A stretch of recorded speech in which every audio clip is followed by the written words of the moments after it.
Palmieri. Horvat. Romanov with 10. Rister scores! No, they're saying it's a high stick by Palmieri. It's no goal. Man, this is some bullshit. After the Situation Room initiated challenge, there is no goal on the ice. That's over now. They stole it from me, Carmine. They took it. That was today. Today. Really?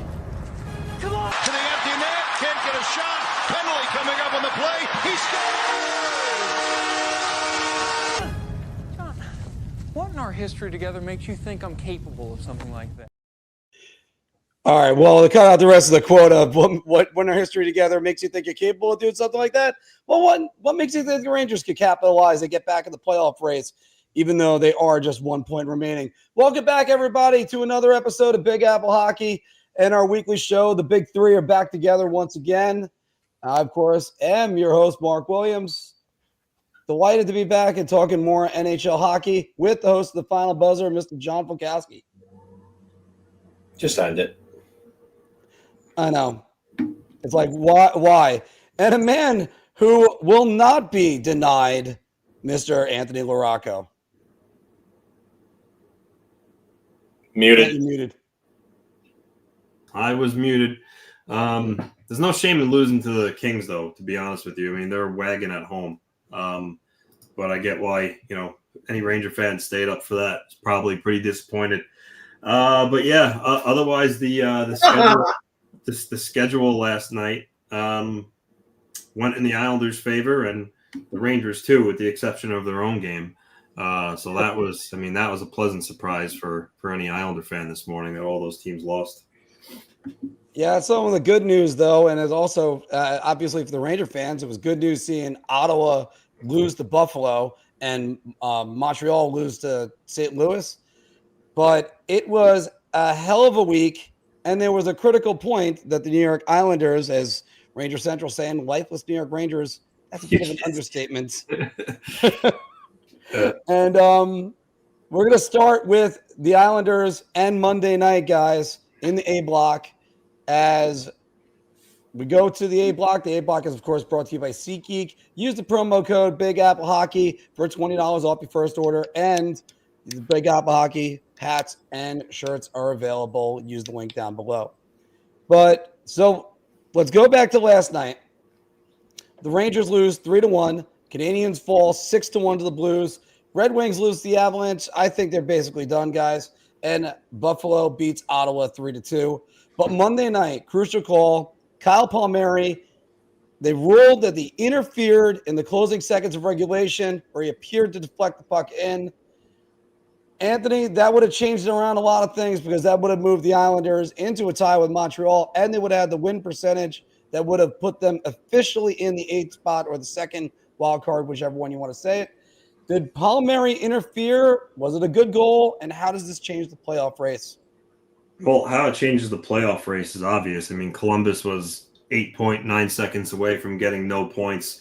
And they had already were 1-6 or 1-7 in their last stretch. So, that changed the playoff picture for sure. It gave the Blue Jackets life, it drastically affected the playoff race.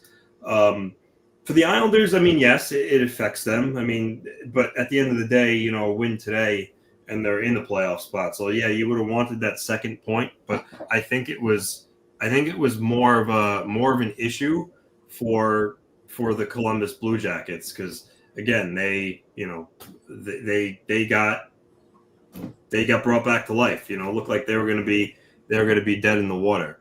But yeah, as for the goal, obviously a lot of controversy around this, as it always is with goalie interference. And, my thing is, yes, there's contact. There's no denying that. But the issue for me and a couple of others that have brought it up in various media positions is that, one, Merzlikins, while it's slight, he makes contact with Palmieri first while he's to the right of him outside of his crease.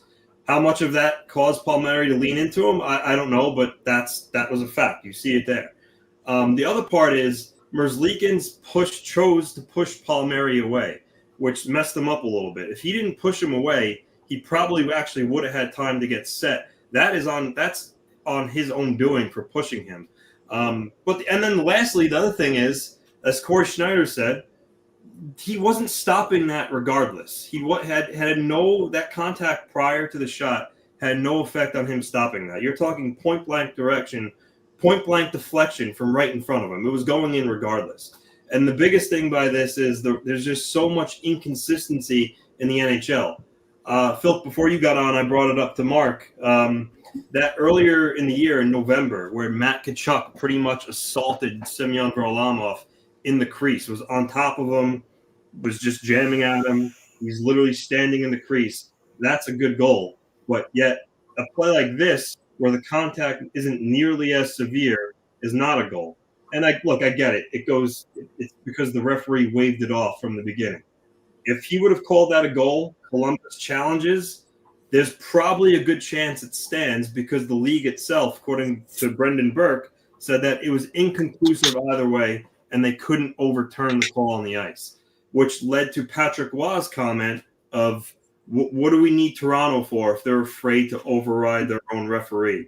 So, at the end of the day, it is what it is. I feel like the Islanders got hosed. I'm not alone there. But the league, the bigger picture it goes back to is the league needs to do something to settle this issue once and for all, because it's too inconsistent. It's up and down. And Ilya Sorokin said the other day in the game against the Canadiens, he doesn't know what goaltender interference is. When your goalies are saying things like that, you know you have an issue. So yeah, it sucks. The players were frustrated. I mean, Palmieri called it fucking embarrassing. Bull Horvat said it was. Mark, we just missed the perfect. I know. The Letterkenny coach friggin' clip there. Yeah. Oh wait. Okay. Well, this is where we could go with this. Anthony Bull Horvat said it was fucking embarrassing. Yeah, Bull Horvat just said it was. He said it was embarrassing. He said it was an embarrassing call. Man. So yeah, it has certainly sparked a debate, but actually, the last point I'll say about it too is it's also the Wes McCauley show. I know a lot of Ranger fans have ire with him, but like Islander fans saying that this guy like makes it about himself, he makes it a show, and that the fact that they emphatically waved it off before. I mean, why not let the league review it? Because it's similar to football. When you score under 2 minutes, it's automatic review. In the NHL, when you score that late, all goals are automatically reviewed. So if he just would have left it a goal on the ice, that goal probably stands. So why he chose to just take over a game and call it no goal right away it ended up hurting the Islanders. But listen, I do think they need to make more of a black and white rule on this, so that way we know. And you know what? I see the way other leagues are run, guys. I'm not sure if that's true anymore. Some of the leagues are just mind-bogglingly stupid. Yeah, when you have Rob Manfred as your commissioner. Yeah, or Adam Silver. I would take Adam Silver over Rob Manfred. That's for damn sure. I think Adam Silver's throwing away the NBA, to be honest with you. But that's a different story at the moment. And I don't know about that, buddy. I really don't. When you have a cheating scandal and you basically give them a slap on the wrist for it, and it compromises the integrity of the game, I think that trumps all. That is a good point with that one.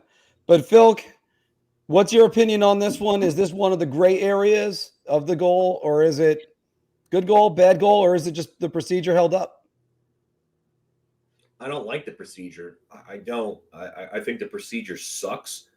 I think there is no real definition to this. I think there's too much of a gray area with the explanation itself, and the explanation, it comes straight from the situation room in the rule book, and I'll pull it up here in a second because I just sent it before in the chat with you guys earlier on. The rule book itself says that the decision was made in accordance with Rule 69.1, which states in part that goals should be disallowed only if, one, an attacking player, either by his positioning or by contact, impairs the goalkeeper's ability to move freely within his crease or defend his goal. There's a lot of gray area with that. There's a lot because there is contact. Kyle Palmieri technically is within the crease, and you want to talk about the skate making contact, okay, but we talk about guys, and minimal contact and staying on their feet all the time. What's there to say that Kyle Palmieri is not? Are we saying that he's not good enough to stay on his feet at an NHL level and be an NHL level skater? I mean, you're telling me that tiny little bit of contact with the skate caused him to just fall over and he couldn't regain his composure? Listen, I don't like the way that this is called, but this has been called consistently. We had a stream, I want to say like a month or two back, maybe. I think Jim Beeringer might have been on with us for it. And he said the same thing. He's been saying it. And I agreed with Jim back then. And my stance hasn't changed. They've been calling it this way. It's stupid. Do I think the call is the right call? No, but it's the way that they've been calling it. And they've been calling it consistently, going back to that egregious call that everybody was up in arms about with that Toronto-New Jersey game last year. Mm-hmm. So they've been doing this for a while. How is this shocking anybody at this point? I mean, I get it. The Islanders are within their, they're trying to get into the playoffs, and this could be a call that costs them a point. I understand it. I get the frustration. But, I mean, at the same time, you have to know that when these things happen, at this point, this is what it is. This is the way they're calling it. With all of that said, Patrick Waugh is absolutely right that why do we have Toronto if they're afraid to overturn anything and actually do their job? Why are they there? Two, there needs to be some massive changes to the way that this is called. Like, there has to be a clear-cut, concrete definition, and goaltenders, there should be like a course that the goaltenders, the referees, and the coaches, and even all the players go through, where there are clear-cut, established definitions with examples shown to everybody so that everybody is on the same page as to what is goaltender interference and what's not goaltender interference. Because if we don't, we're going to continue to have the same problem, and the same situations are going to continue to come up, and we're going to have the same discussions going forward. So whether that's this offseason or whether it's at the end of the CBA, I would hope to God it's not at the end of the CBA, because there's going to be a lot of problems for a long time if that's going to be the case. But it's got to happen. It's got to happen. And I don't like the fact that Merzlikins shoved Palmieri out of there either and initiated contact after the initial contact. I don't think that looks good for Merzlikins either. But at the same time, what is he supposed to do when the guy's on top of him when he's actually in his crease? Like, you got to think of it that way too. Like, okay, Palmieri has a right to the area outside of the crease. Fine. He was in the crease at one point, and there's not enough time for him to reset. I wish my buddy Richie Longo was in here for this chat, because he plays goalie. And I would love to see a guy that I've known that's been playing goalie for years weigh in on how long it takes to reset after contact to try to brace for a shot. Because I only counted a second and change between the contact and the shot when I went back and I did it still frame by still frame. So for me, that's not enough time for a goaltender to reset. And I'm not even a goalie. I can't imagine what a goalie would actually say about it. So, well, we've seen goalies be more aggressive as of late, and we'll get to number 31 in the crease for the Rangers being really aggressive on Saturday. But Merzlikins trying to do the push-off instead of just thinking block the shot. Now, here's the thing. I think he doesn't get the goalie interference call if he doesn't shove him. And I think they overlook the two skates making contact at the edge of the crease at the beginning of that. So it's almost like you're rewarding Merzlikins for misbehaving in this one, because if he's focused on the shot, he might not have made the save anyway, as Anthony pointed out, especially with that deflection. That deflection was wicked. And then you had the Slafkovsky incident that happened earlier with the Islanders just recently. That led to a line-A goal. And then and the Islanders blowing yet another lead, which they blew on Monday. So there's lots of other factors that contribute to this moment. And when you get down to these moments, that's where you kind of go, well, you might have put yourself in that situation, but the Islanders actually worked their way out of it. I mean, I'm so on the fence with this one because I come back and forth saying, I think it's a good goal. And I thought he had time to reset, but I'm also watching it in slow motion where it does look like he gives the shove, gets back set, but not quite. And yeah, Phil, you're right. I think it's less than a second. I think it's 0.8 of a second, but between the shove and the shot. So I think the league has to come up with an actual rule on this one because the goalies are acting a little bit aggressive now, knowing that they can be and get away with it. Anthony, last word on this one.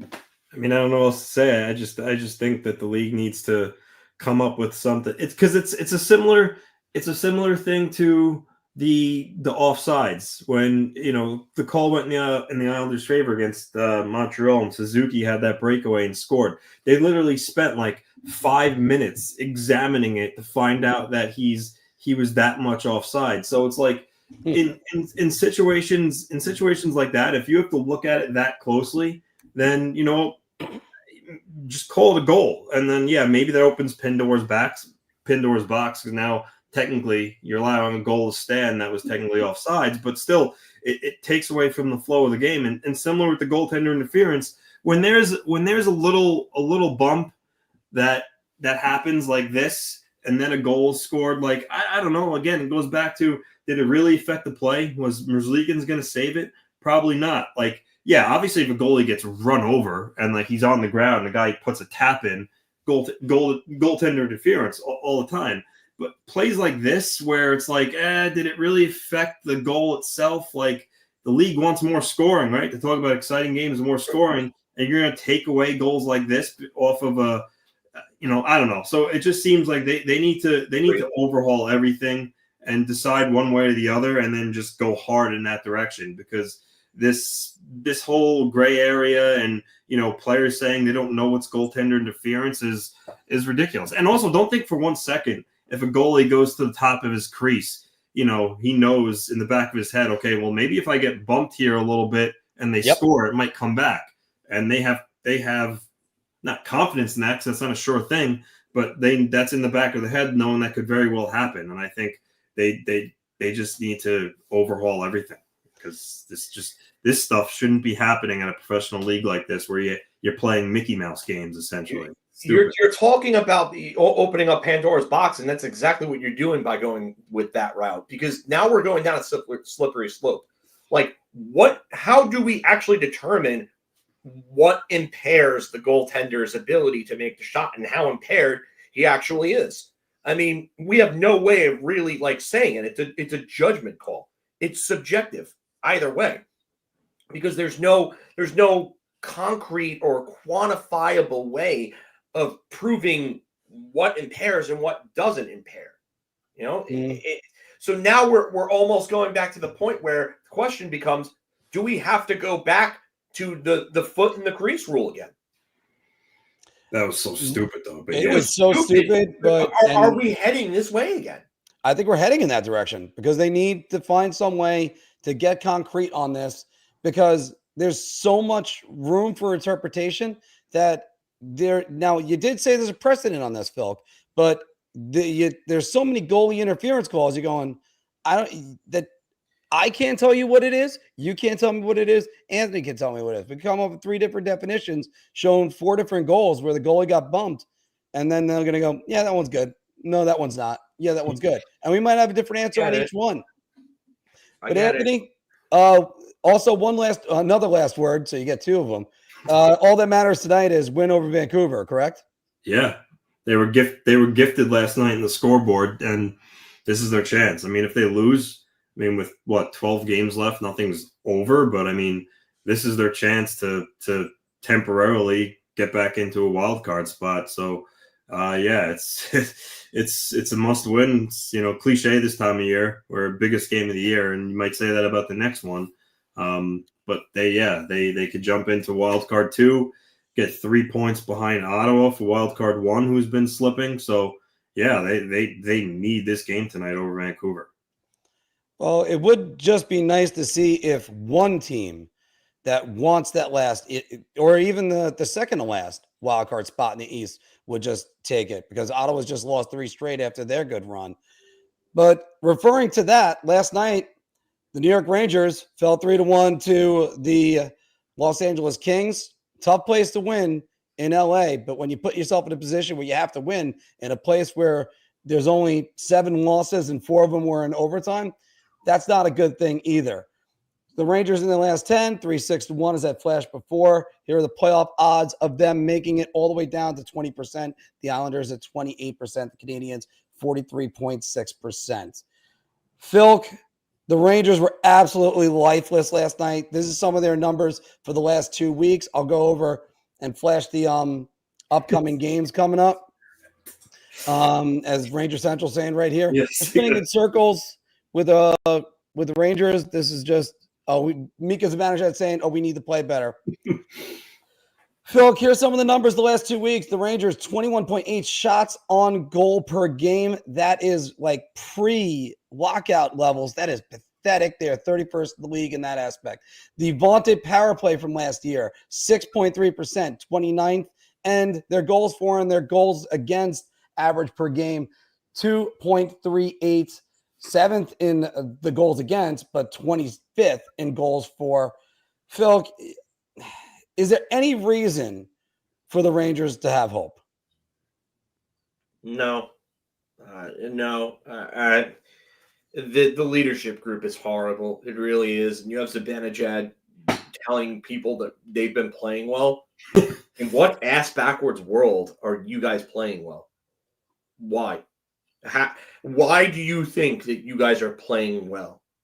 You guys think that you're playing well enough to win the games? I mean, Igor Shesterkin has stolen some games for them recently, but this team is not good enough.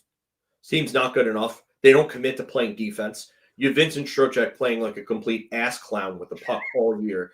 I don't understand what this guy's thought process is. He made at least 4 or 5 plays where he turned the puck over into the middle of the ice to a Kings defender in the offensive zone. No reason, unforced. No reason, completely. And one of them, Adam Fox, had to take a penalty to save a breakaway. So, I mean, at this point, you're not getting anything from him. You're not getting anything anymore from Mika Zibanejad. That little JT Miller effect has really cooled off. Now he's gone back to playing center. He's completely useless again. Chris Kreider needs to be benched. And I get that why they're not going to bench him, because they're looking to deal him this offseason. But he has been a complete joke. He is completely checked out. And, for a guy who was chasing the all-time Rangers goal record and wanted to have his name up in the rafters, you have disappointed not only the fans, the organization, but I hope to God that you've disappointed yourself. Because the lack of effort, the lack of care, I mean, that second goal that they scored was all because he decided to make a soft play trying to clear the puck out of the zone. Soft play. Inexcusable. And at this point, he needs to go. Like, you're checked out, you're crying still, you have your panties in a twist, whatever you want to call it. I really don't care at this point, but he needs to go. Zibanejad needs to go as well. Carson Soucy is just awful. I thought maybe he could come in as a depth defender, but putting him next to Adam Fox has been one of the worst ideas I've ever seen. I think I'd rather see Zach Jones next to Adam Fox than Carson Soucy. Carson Soucy can barely move at this point.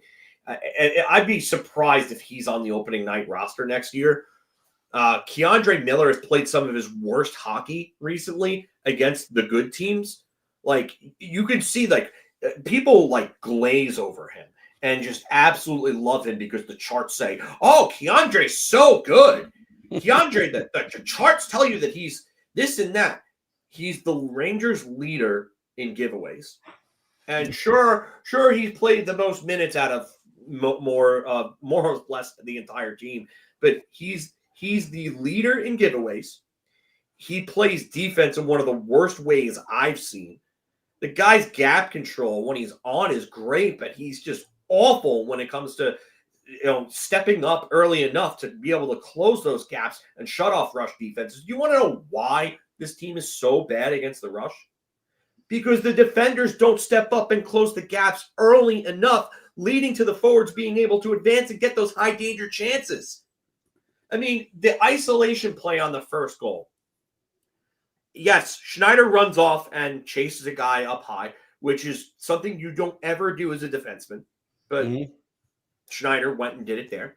So it leads to a Miller isolation play down low. Do you remember the play with Trouba in Game 4 against Florida in OT when he goes to check the truck along the boards? Yeah. Miller basically does the same thing.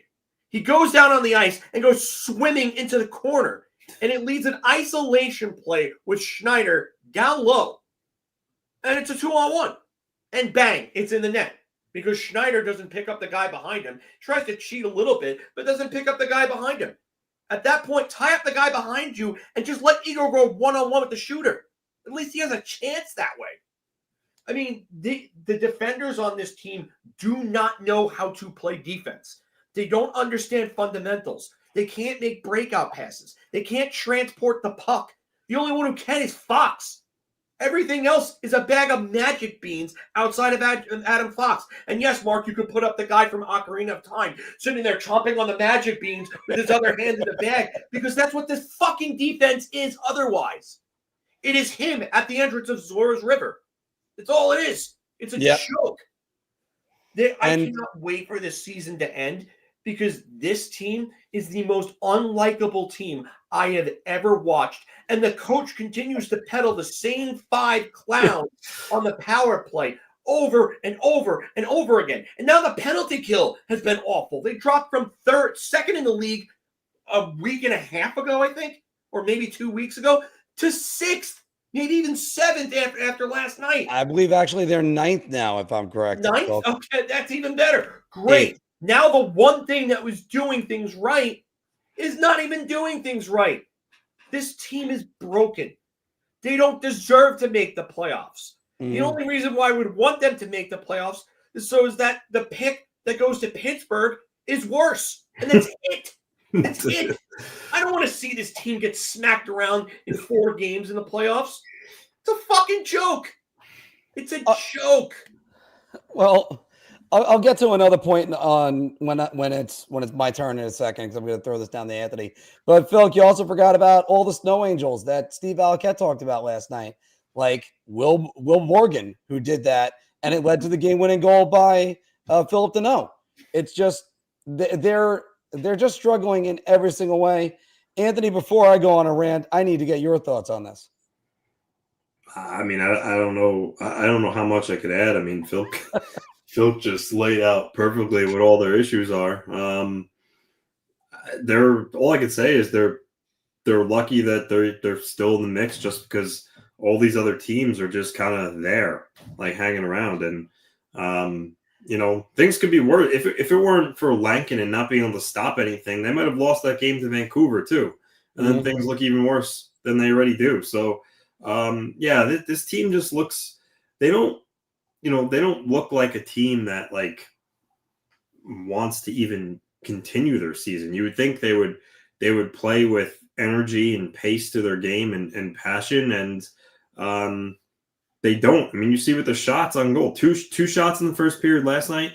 The game against Vancouver, when you were honoring Sam Rosen, you muster up one shot on goal that period, the first period, 2. Like the efforts are just comically bad. I don't know if it's Laviolette just not getting them ready to go, but even still, they should be up for the game to begin with, given what's at stake, and they seem to not be up to the task. And these next 2 games, Mark, as you laid out before we went live, like you look at it on paper, you're like, okay, well, they should beat Anaheim and San Jose.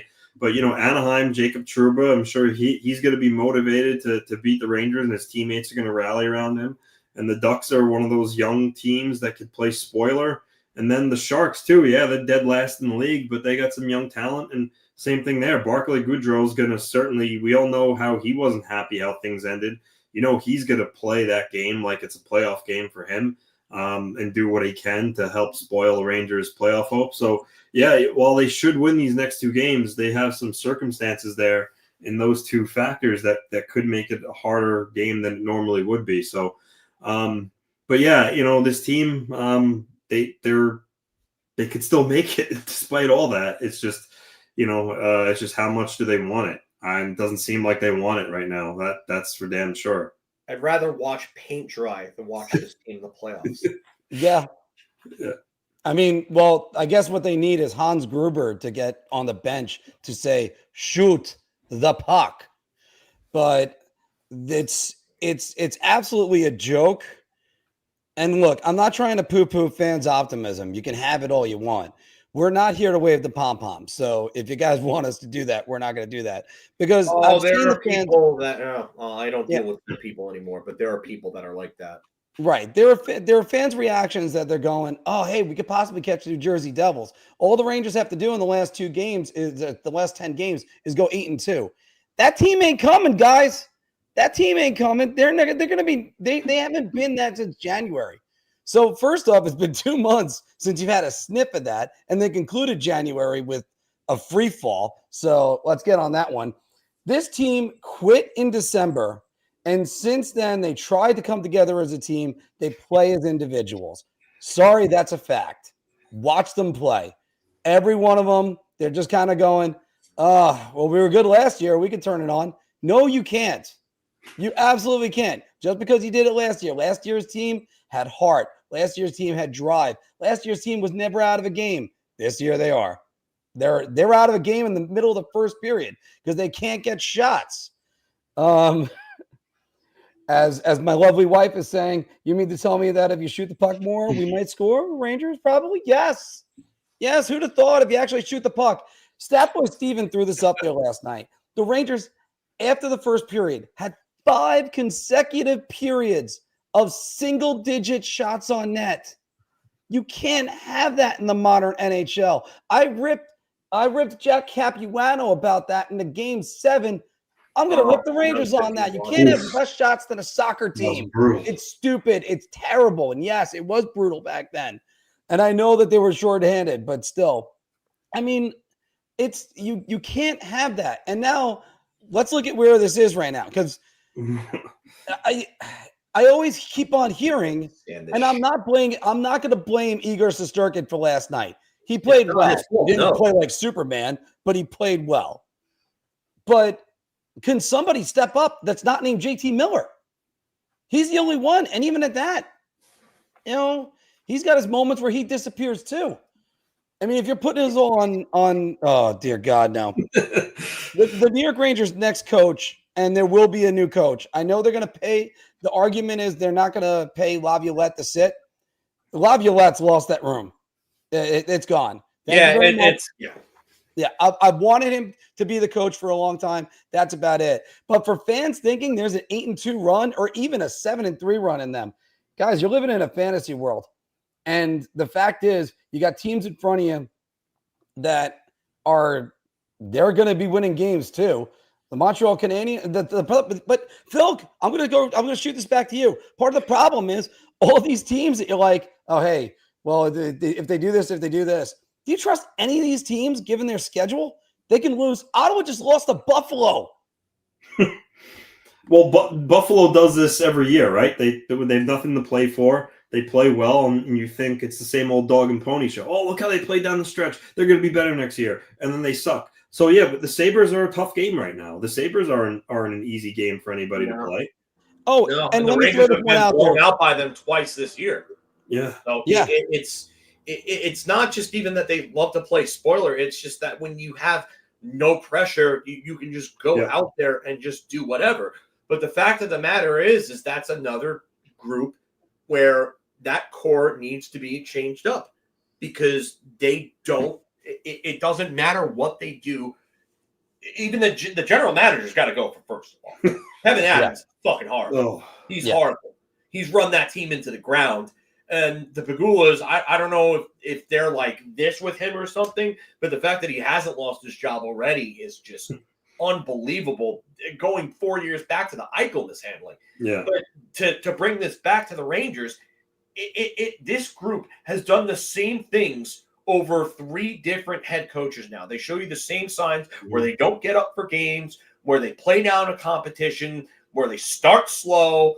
They have these periods where they look like they're just straight up sleepwalking out there. Are they hungover? Is Zibanejad inviting them to a private beach club somewhere in these different spots, and he's DJing till 4 a.m, and these guys are on like Molly or something like that when they show up to practice? And Laviolette's completely checked out because he knows that he can't get through to these guys anymore because he knows that they don't give a shit.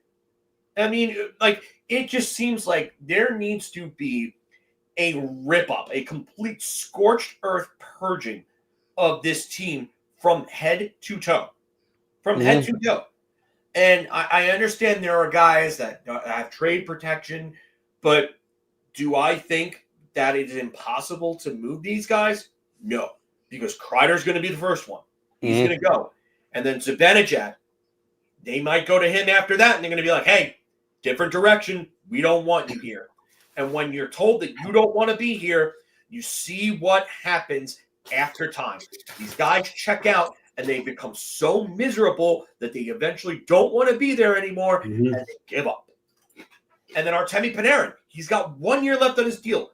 You think Drury's not going to go to him and have another nice little chit-chat with him for the second offseason in a row? You think he's going to want to stay around when they tell him that he's not part of their future plans after this upcoming season? You bet your ass at that point that there's going to be some sort of discussion within his own head and with his wife, and they're going to go back, and it's going to be a completely different situation where he might want to actually be out. So you could possibly get rid of all 3 of those guys this offseason and start to make the culture-changing moves that you need to make to get away from these goddamn cancers. Yeah, and there has to be a complete purge in everything, including the philosophy from the front office. I don't know if that includes Chris Drury yet. I'm still waffling on that. Drury shouldn't be given the opportunity to fire his third coach. I agree with that. But if they're going to keep him, then that's the conversations that should be having. Yeah. Furthermore, just even going back to the current team and this current problem that's on there, because we talked about Anaheim. Let's not forget, San Jose still has Barclay Goodrow. He's well-liked in that locker room. And they might start Georgiev in that game. I forget. I don't know if he's healthy or not. I haven't checked in. But Georgiev might just go, you know what? Let me show the Rangers what I could do one last time before he's shipped off somewhere else. I have no idea what his future is. But you're talking about guys that are going to be motivated. And yes, while you look at the Rangers and go, 21st hardest schedule, that's it. Again, I've said this too often, guys. The Rangers lost to the worst team in the league 3 times. It's you can't even go with that because this team, every given day they could lose. So we're gonna move on from the Rangers because also, by the way, you look over at the playoff percentages. Montreal's still in the driver's seat. Now imagine that Montreal making the playoffs with your former general manager making different calls than he did before. And maybe he didn't want to sign a veteran defenseman to an 8-year, $8 million deal. But one thing I'll go back to you guys, both of you, and say you're right about this. Last year, I was steadfast saying, no way you're going to move Zibanejad. After the hardball they played with Trouba, after he played hardball, now it's going to be, no, we're moving you. It's that simple. And that's what they're going to have to do. Guys, we're going to take a quick break for DraftKings, and then we're going to do a Who Says No on 3 playoff series that are potentially going to be happening next week or 2 weeks. The playoffs, you know what I mean. Hockey fans light the lamp this winter with DraftKings Sportsbook, an official sports betting partner of the NHL. New customers can bet just $5 pregame money line on any NHL team to win their game and get $150 in free bets if they do. If that wasn't enough excitement, you can turn small bets into bigger payouts with same-game parlays. Combine multiple bets like which team will win, how many goals will be scored, and more for your shot at an even bigger payout. Download the DraftKings Sports app now. Use promo code THPN. Bet $5 on any NHL team to win their game and get $150 in free bets if they do. Only at the DraftKings Sportsbook with code THPN. It's a no for me, dog. No. No. No. No. Welcome back, everybody, to Big Apple Hockey's Who Says No. Usually this is our conversation about mock trades that Anthony will come up with. But this one, we're going to look at some potential playoff matchups and then wondering which team is going to be a little bit more scared of the other one in that matchup. Now, usually I would do one per division, so that way we can look at it. But I'm just going to throw this one out there for you guys.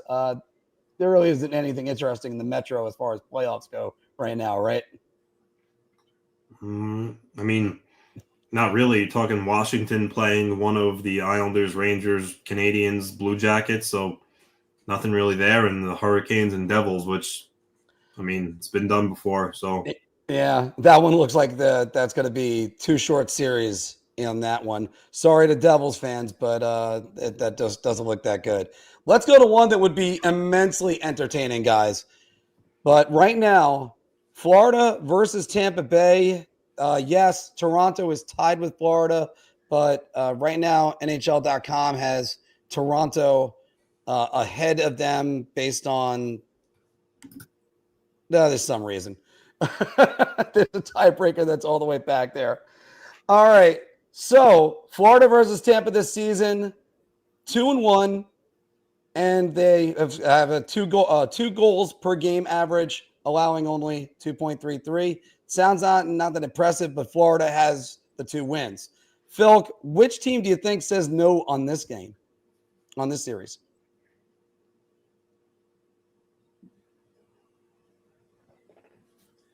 I don't know if Tampa wants to see Florida right now. It's tough, though. I do think that Tampa's a better team than people are giving credit for. They're playing some good hockey right now. Vasilevsky could still steal a series. Tongue twister. But you're looking at a team that's, I mean, 2 teams that have pedigree of winning. Florida has gone to 2 straight Stanley Cup finals. Many people view them as the favorite because they're the defending champions. And they're going to get a couple of guys back come playoff time that are really going to help put them over the top. It's kind of like a major trade deadline acquisition. Well, one of them was. But I think that might end up being one of the most entertaining playoff series in the entire playoff format this year, if that ends up becoming a series. So I do think, I think I'm with Evan on this. I think whoever wins that series would go to the Cup. I don't trust Toronto. They don't know how to play defense properly in the playoffs.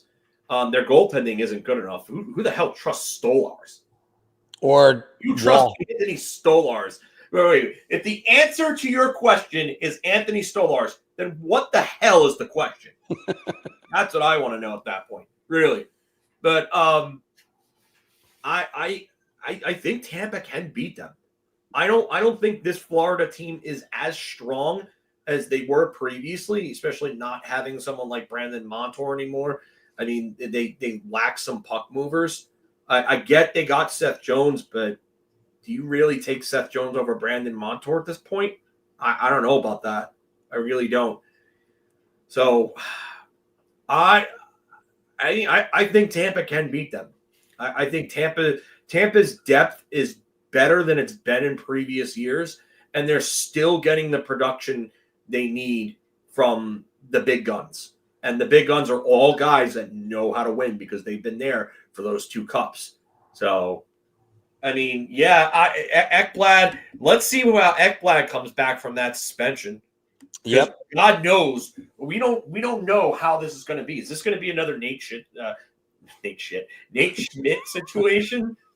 I mean, Nate Schmidt has not been the same player since his bust. Tell you that. Well, Anthony, which team do you think is kind of trembling about this matchup? This is tough. I agree with a lot of people, Phil, and people in the comments. I mean, this series would be really entertaining. They don't like each other when it comes to playing in the playoffs. It's really, honestly, it's a toss-up for me. I love the acquisitions of Bjorkstrand and the reacquisition of Gord for Tampa Bay. That makes them much deeper. But I'm gonna say Tampa says no, just because I'm giving the benefit of the doubt to defending Cup champs. And you got to consider, as Silk alluded to, they're going to be getting back Matt Tkachuk and Brad Marchand for the playoffs. Those are two big time players that show up in big moments. And then Ekblad's going to be back from suspension too. So those are three really good players that are going to be getting back for a team that is already really good without them. So I say Tampa says no. Yeah, I'm going to go with Tampa. I mean, right now, if you're Florida, you don't want any part of the Lightning anyway. You'd rather go face the Ottawa Senators. You know you can handle them. But so they got to finish strong. But I mean, this would be the fourth series between these teams in the last 4 years since 2020, when they had that epic the first three games, if I recall correctly. That's a Phil messed up, but you know what? I'm happy about it. Wasn't really slipping up on that one, Phil. But also, I hesitate, guys, on not getting a little bit of a cupcake. Maybe if Florida had, no offense to Ottawa, who's been better, they've been better than the Rangers, I'll tell you that. But if Florida had Ottawa, that's a little bit more of a cupcake for them. They can slowly work back in Tkachuk and Marchand and even Ekblad. But versus Tampa, they could be a wagon. And the other question is, and Tampa knows this, the Florida wear and tear that they've had the last 2 years with the Stanley Cup run last year and the finals run the year before. So we will see whether or not Florida is up for trying to pull a Tampa, where they went to 3 straight finals. Guys, let's go to the Central Division. We're the second best team in hockey because they did play last night.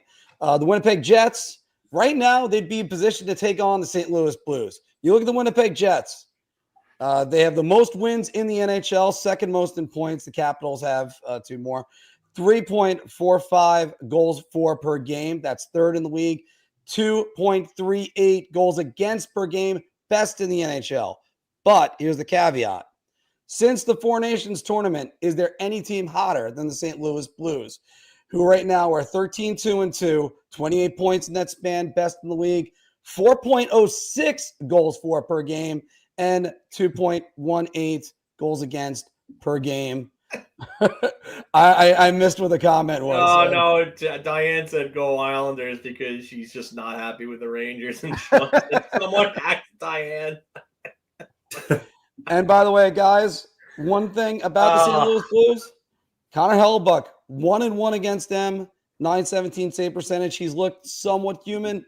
Anthony, which one of these teams would tremble at the other one? So I appreciate the legwork you did there to show that obviously the Blues are really hot right now. But it's still the Blues that say no. I mean, they're still the Winnipeg Jets. Outside of Washington, my money best team in the league.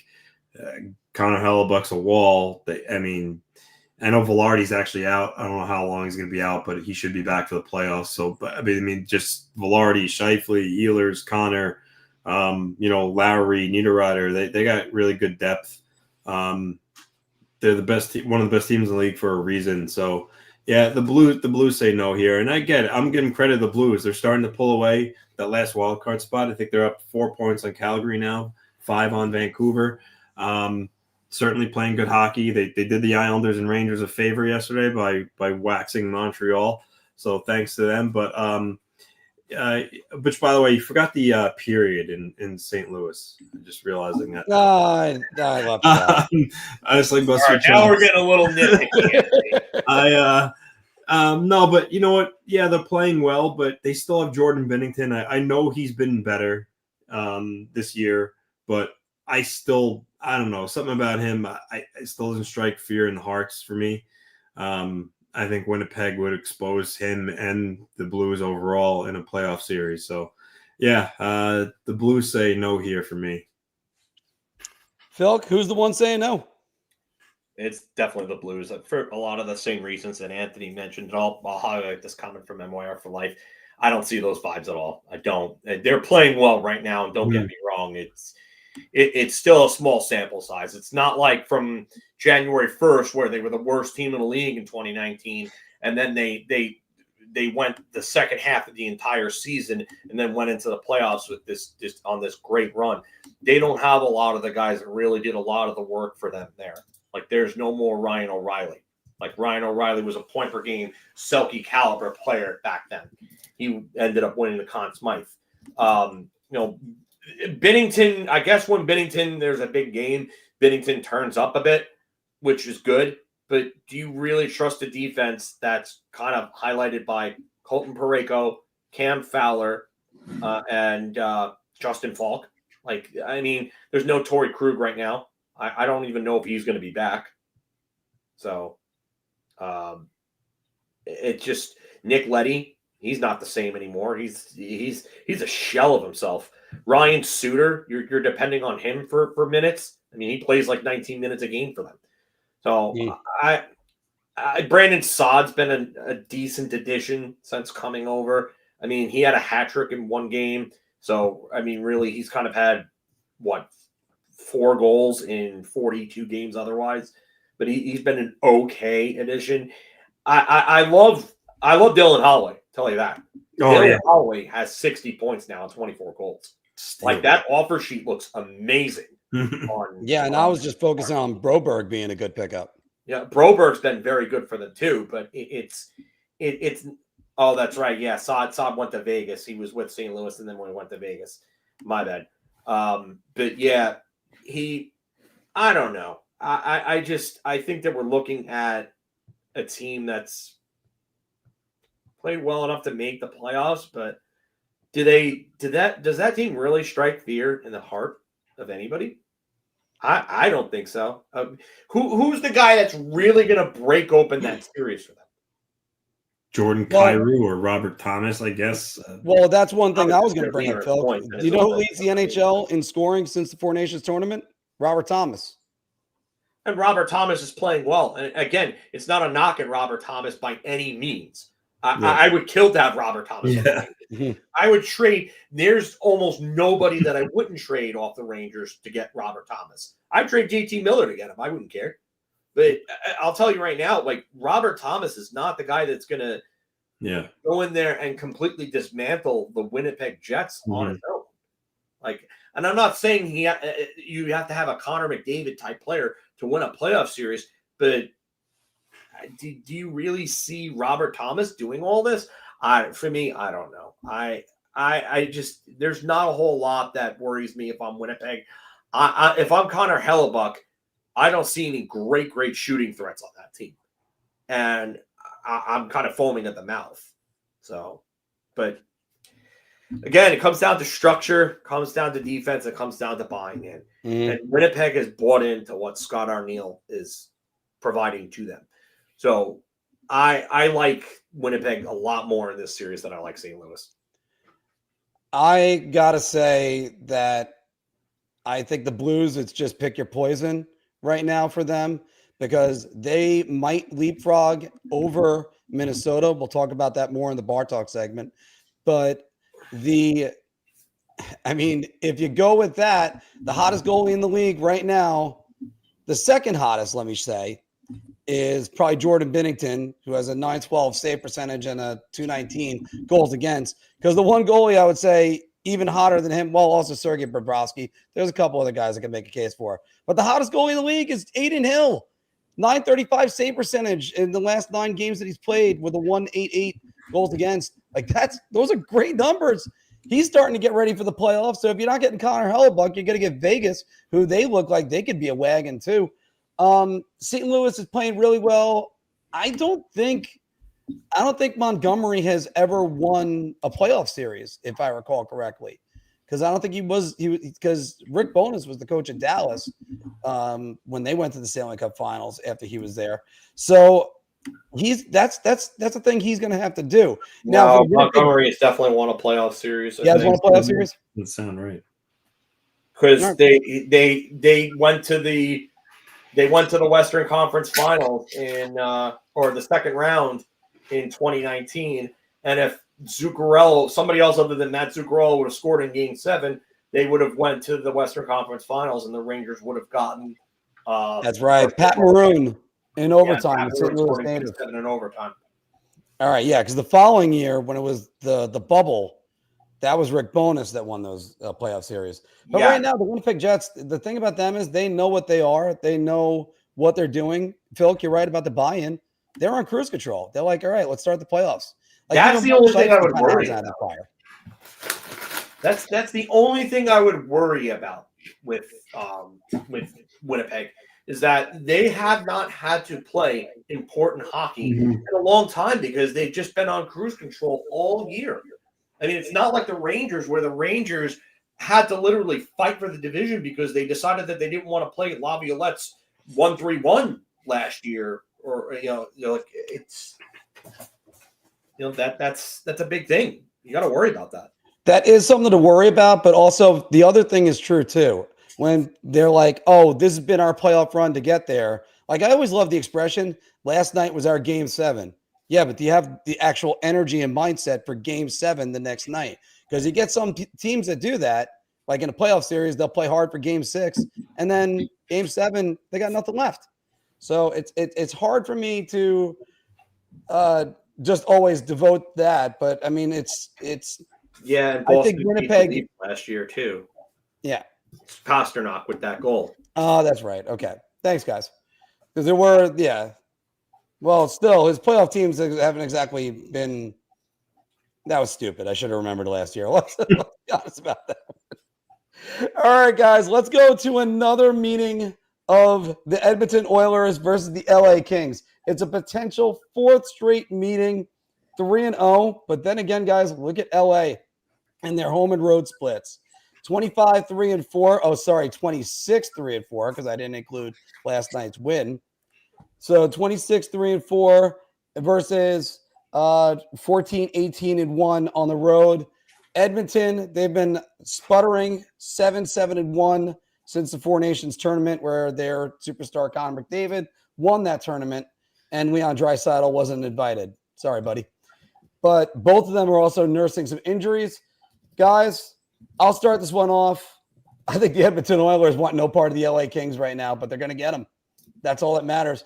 And they can sit back and go, all right, it's the Kings. We beat them in the first round, basically the last 3 seasons. This Kings team is different. They are very different. And Andrei Kuzmenko, who we kind of laughed about that the Kings got him, he's really fit in well with them. And I think there's something a little bit of different edge to the Kings this year. And I think there's a little bit of an edge missing from the Oilers. Phil, I'm going to say it's the Oilers that don't want this series. I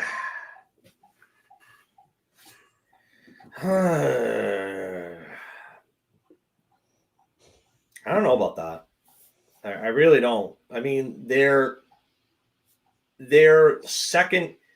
They have the second least goals allowed. I think Winnipeg is the only team that's allowed less goals. But they're 19th with 205 scored.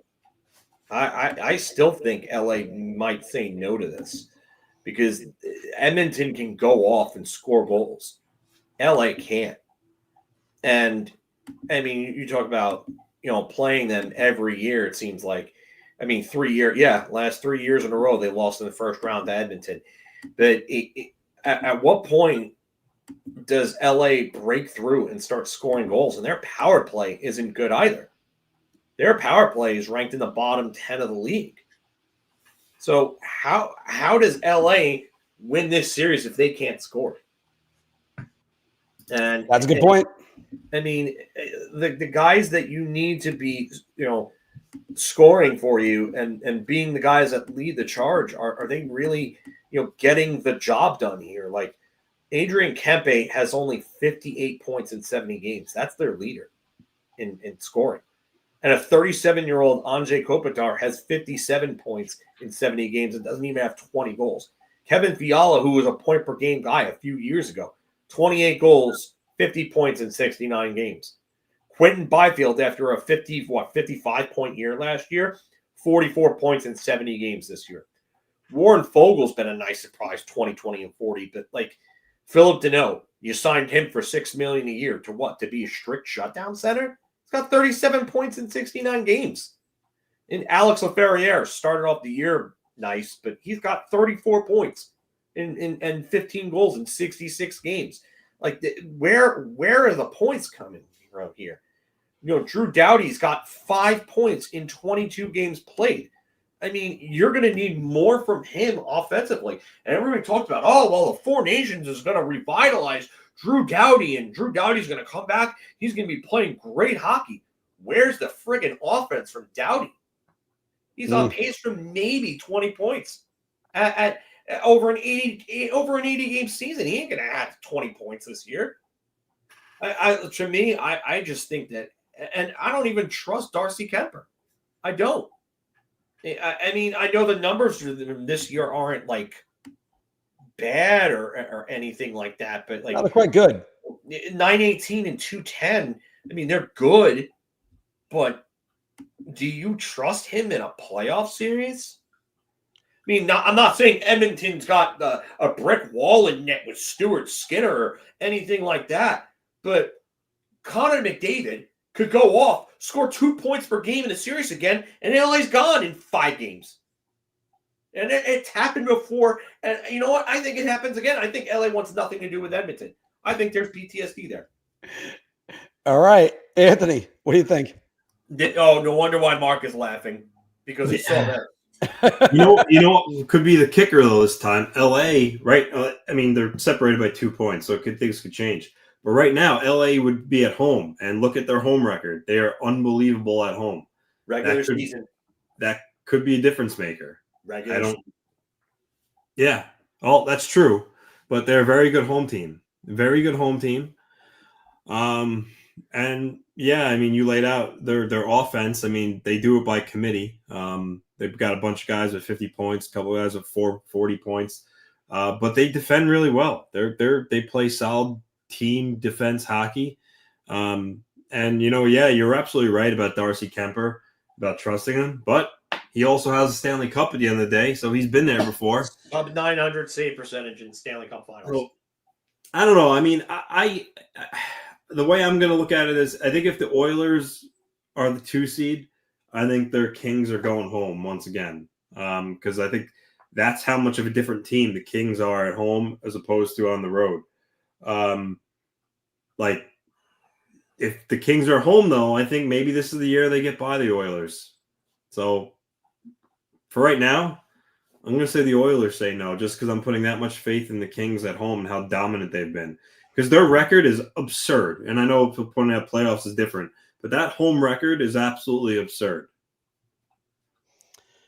Yeah, and also, by the way, right now, Darcy Kemper, since the Four Nations break, 917 save percentage, 1.91 goals against average. He's actually been playing pretty well. And the question is, how banged up is McDavid and Draisaitl right now when they're saying they're at least a week away? I would say if those guys get back and they're healthy and they're good to go, the one thing that we haven't brought up is that Edmonton is a team that's hungry. They are a team that's absolutely hungry after that loss to Florida. And we've all heard that clue. I mean, you just used that clip recently for a short on Instagram, Mark, with Connor McDavid cursing his head off. You know? Yeah. I don't know if I would have used my head when my wife asked me. I don't know if I would have used the caption I used, especially with Maria being in the chats. You might have just no, she knows. Your own fate there, buddy. But she, I gave it to her for approval, so I made sure I was okay. That's a smart move then. Let's go with the mindset, though, in this case, Phil. You're talking about a team that eliminated you 3 consecutive years. Do you look over and go, this team can do it, now is the time? And do you think you have to face them, and then you can smite your dragon or slay your dragon and move on from there. Because Edmonton's basically what held the Kings back the last few years.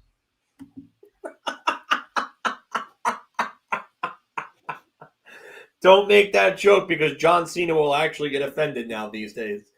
But, yeah, you have to look at it that way. What other way is there to look at it? It's like the Islanders when they won their 4th in a row, and Edmonton said that we had to slay the dragon. You know, the Islanders were the team that they said they had to slay the dragon. And Wayne Gretzky went past the Islander locker room when they won it. It was somber, and they were just sitting there. And, you know, and Wayne Gretzky, he said that he understood what it took after seeing that. So, I mean, I'll tell you right now, even the Pistons and the Bulls. I mean, they had Michael Jordan. Yankees and the Red that's Sox. a great comparison because Jordan is considered the best player of all time in basketball, and by many, myself included. And he had to get over the Pistons to do it. So, I would say yes. This is something that the Rangers. Yeah, you get nothing. Yeah, because Sean made a quip about John Cena being in the bottom box when you left. Oh, yeah. That's why. Yeah. Anthony, would your mindset be bring on Edmonton in that situation if you're LA, or are you a little bit more timid, like anybody but them? I mean, I think for them, they have to believe in themselves. They have to believe that, hey, if they end up getting home ice, that maybe things could be different. They're going to lean on that for sure. I think they're going to say, guys, you know, we had a home record that we could be extremely proud of, and you know, we have this on our side. Let's go out and keep playing our game. So no, and also too, there's also probably the mindset like eventually it's got to turn, right? Like can't always. So yeah, no, I think they'd be confident. Yeah, I think eventually you're just like, bring it on. That's just what I would think. All right, guys, let's go do some NHL Bar Talk.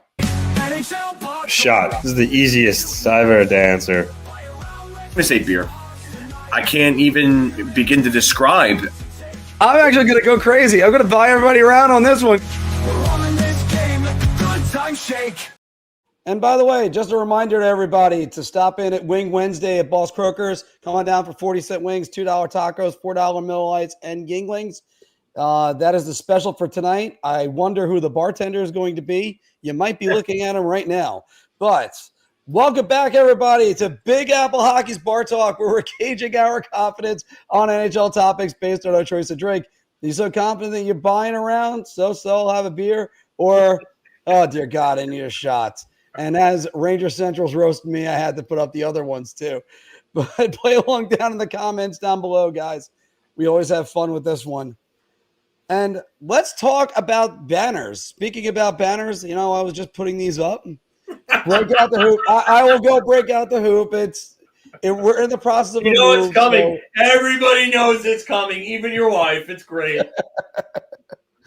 All right.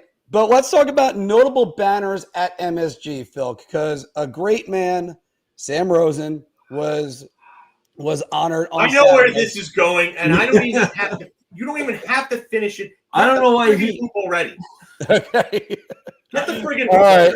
But you got Billy Joel. There's the reason why he's got a banner. By the way, I think that's well deserved. Harry Styles and Fish, they just got it for 13 and 15 consecutive nights, whatever. But Phil, Sam Rosen deserves a banner at MSG. I will break out the hoop right now and say before Phil answers, what's your thought process when you come up with this? You know it's going to be around. Like what are you trying to? Well, this is like the time where Shaq broke the glass on the backboard. Literally, the glass is all over the damn court. Yeah, by design. Here we go. By design. Well, this one's a quick one. Hulk Hogan have a banner at this point? I mean, Hulk Hogan. It's just that. How many times? Just that. There's so many guys that have been. Brother, the Hulkster should have a banner at MSG. You want to know why? Because I sold out the garden. I main evented the first WrestleMania, brother. I'll tell you this. I don't care how many steroids I did or how many leg drops I've hit.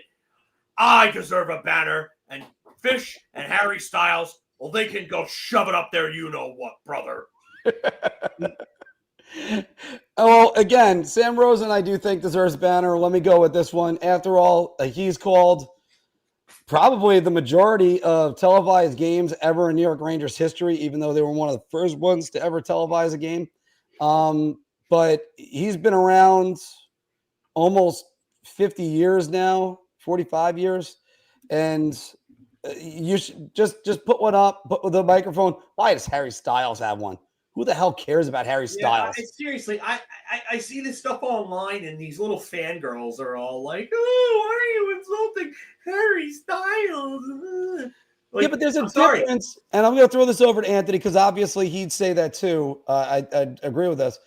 There's a difference between Billy Joel having it because the man had more sellouts at MSG than any other artist, and he's a New York institution. 30?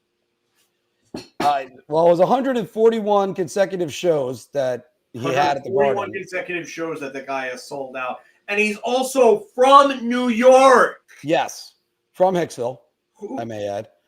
Who cares about Harry Styles? And you know what? I even like Fish. I'm not a huge fan of Fish. I like them. But why do they deserve a banner? Yeah, you don't get a banner just because you played 15 days straight. Whatever. Anthony, quick one. Vince around. Rick Jeanneret sets precedent. He got a banner in Buffalo. Obviously, long-time play-by-play guy there, beloved, one of the best. He got a banner. Sam Rosen should get a banner. Simple as that. That's all. And you're talking about where Jimmy Hoffa is. Now, let me give you one more bonus question on this one, then, guys. Oh boy. Hold on. I'll get the topic. I'll just get the topic on this one ready. That whose goodbye tour is more appreciated by, or who's got the more beloved goodbye tour? Sam Rosen, who is getting standing ovations everywhere he's going, or Mariano Rivera? Phil, I'll start with you. I'm going to say Rivera because a lot of guys came on and gave him gifts and stuff like that, like on the field. Yeah. And Rivera is the undisputed greatest closer of all time, greatest reliever of all time. There's no question about it.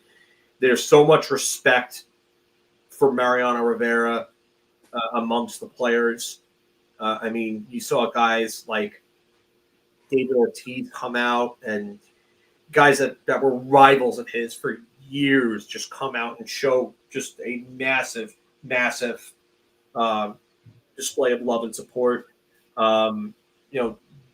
Jeter and Pettit pulling him from his last game. It's Mariano Rivera, but this is not to knock on Sam Rosen, because Sam Rosen deserves something just as good as what Mariano Rivera was getting. Sam's one of the best at what he's done. One of the very best ever. Sam turns yellow. You have John Davidson giving the kill sign right there. Yeah. Oh my God. That'd be hilarious, actually. Anthony, who's got the better goodbye tour so far? It's Rivera.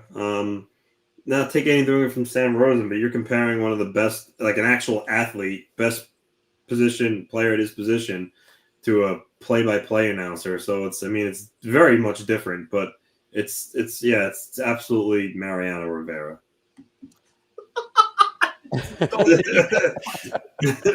Oh no, that would be terrible. Dolan's got the guitar like hanging over his freaking shoulder, and he's doing the throat slash. Dolan's the final boss then? Oh man, could you imagine Dolan coming out in like something like The Rock was wearing? Oh my goodness. Let me also just say this though. One reason why, and I'm gonna give one example for each. Mariano knew the groundskeepers. Like, he would go to every single stadium that he went to in his final year, and he knew the names of the groundskeepers. That's how beloved this guy was. Phil, he's my choice for greatest closer of all time, although I would debate it with you only because if you ever said for Game 7, who do you want on the mound? Well, he did that once, and he has a blown save in that situation. That's the only thing. That's the only thing I'll say with that. Blown save. Okay. All right. Well, it's the only Game 7 blown save out of the greats. Save. Okay. How many World Series does that guy have? 5. There's a reason. There's a reason why a lot of teams called him Death, and that's just that. But also the other thing is how beloved Sam Rosen is. When John Tortorella kind of had an outburst at him in a scrum in Buffalo, everybody kind of backed up, went, okay, he's getting fired. So there's a lot of pull that Sam Rosen has and a lot of love that he has, and you're seeing it around the league. So deserving of a person who went from watching Ranger games to calling Ranger games, and you got to love that. Let's go to the future and not the present right now, guys, and even the past. Frank Zaravalli was saying the other day, I think Calum Ritchie could be the next Patrice Bergeron, and this trade could be the modern version of Philip Forsberg for Martin Erat, which is wow, Anthony. That even goes in that direction, the Islanders certainly have a good trade that's right there. Brock Nelson played 910 games with the New York Islanders. Calum Ritchie will play more games with the Islanders than Brock Nelson. I mean, this is this is really, really hard to answer because look, Brock, we talked about it. Brock Nelson is one of the best Islanders of all time, certainly post dynasty, maybe even the best. And who knows, maybe it's also not out of the realm of possibility he comes back in the summer and continues writing history there. But I don't know. It's hard to, Brock, again, 900 games. To play 900 games, you have to be a really good player in this league and do something really good and have some longevity. So, yeah, there's a lot of promise for Calum Ritchie. He's a top prospect. In that little video, Saravalli had some high praise, obviously, with the Bergeron comment, but he said that he thinks he's like the smartest. He thinks he's one of the smartest prospects he's seen. And that he said that there's been a lot of talk that Ryan Leonard's like the best prospect not playing in the NHL right now. And he said for his money, he would run up Calum Ritchie in that category. So it's taking back of how much he apparently likes him. That's good. That's, as an Islander fan, that's good to hear. But again, though, it's, you never know what could happen. He might end up being a cornerstone player for the Islanders. And yeah, maybe he almost plays his whole career there like Brock Nelson. But it's really so hard for me to answer this with conviction. So, I don't know. Beer. I don't know. It's tough. And also, again, I don't want to nitpick, but you forgot the H in Ritchie. You said Calum Ritchie there.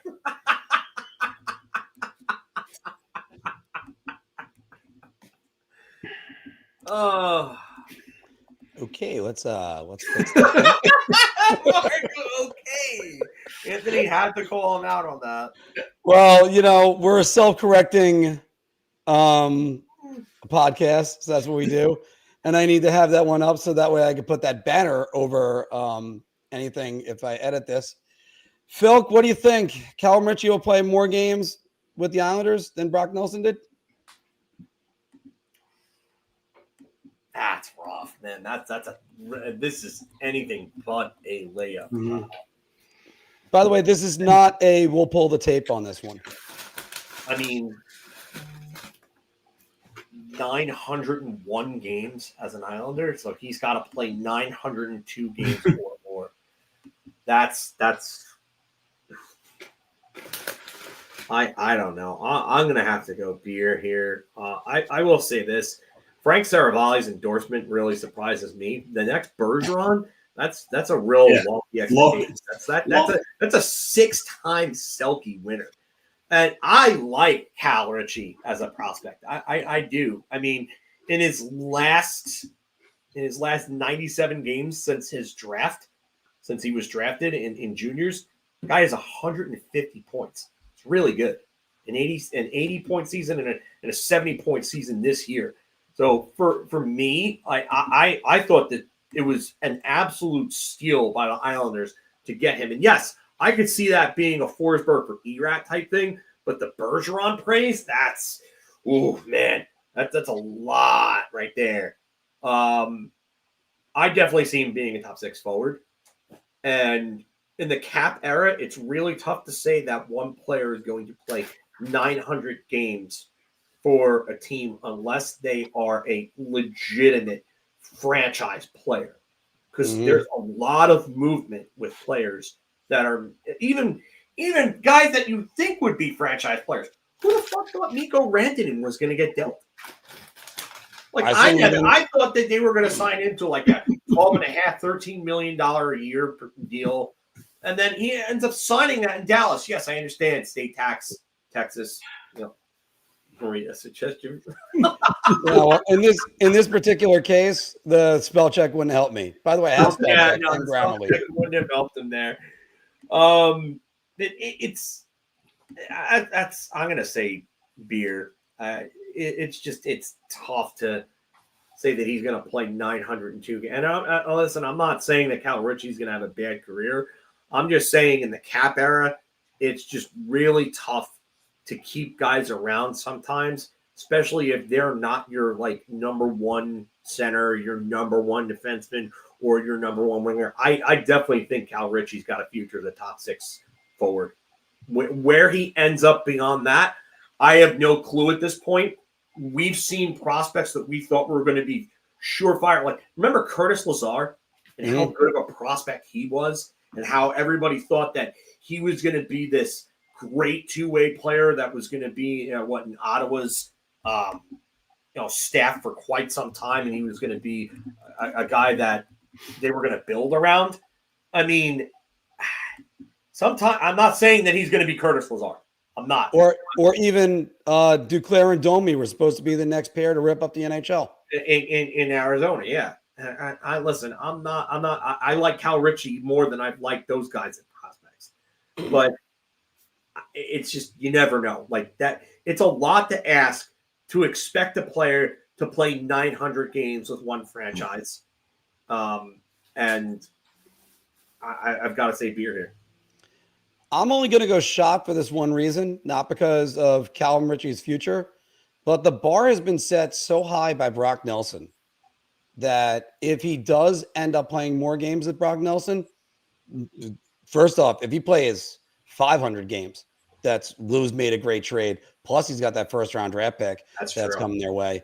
But, I mean, if he puts it all together and he exceeds Brock Nelson, I mean, this is basically – going to be the Islanders' answer to Doyle Alexander for John Smoltz. Hey, good for you guys, Detroit. You made the playoffs. We got John Smoltz on the Braves. So I'd love to see how this is going to – I'd love to go to the crystal ball, say that. I'm going to praise Brock Nelson for a minute. He has set that bar so high. Just what you said, Phil. You don't know. Player personnel can move around, and who knows what can happen. One guy that's moved around a lot and has had a good career, not as great of a career, even though he's an MVP. Clip. Sorry, what? I said, get the fortune teller clip. Dun, dun, dun, yeah. Dun, dun, dun. I would love, I should have that one for a little bit of a gift that's on there. I love the Link to the Past version. By the way, guys, also just want to mention I had 910 games, not 901 originally. That was his total amount of games played. By the way, Brock playing very well, Anthony, with the Avalanche right now. The one guy that's played a lot of games, even though he was an MVP, Taylor Hall. Right now, he's got 6 goals in his last 6 games, and he was sort of like a throw-in in the Mikko Rantanen deal. But Taylor Hall's recent surge has been a blessing in disguise for Carolina. Phil, start it off.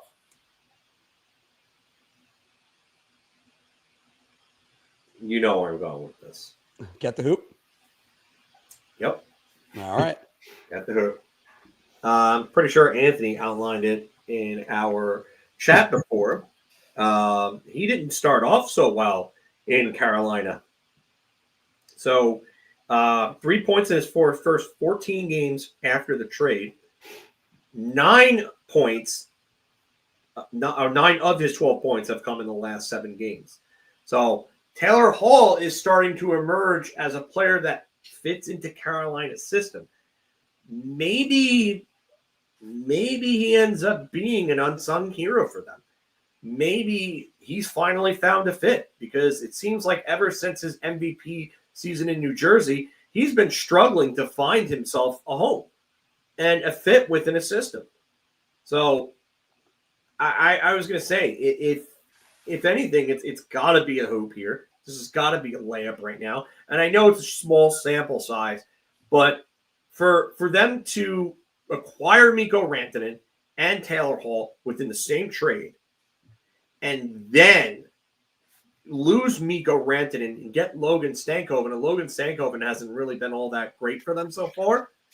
And for a team that looked like they were kind of like sputtering a little bit, for Taylor Hall to come on has been the best thing that could have happened for them. So, yeah, this has got to be a layup.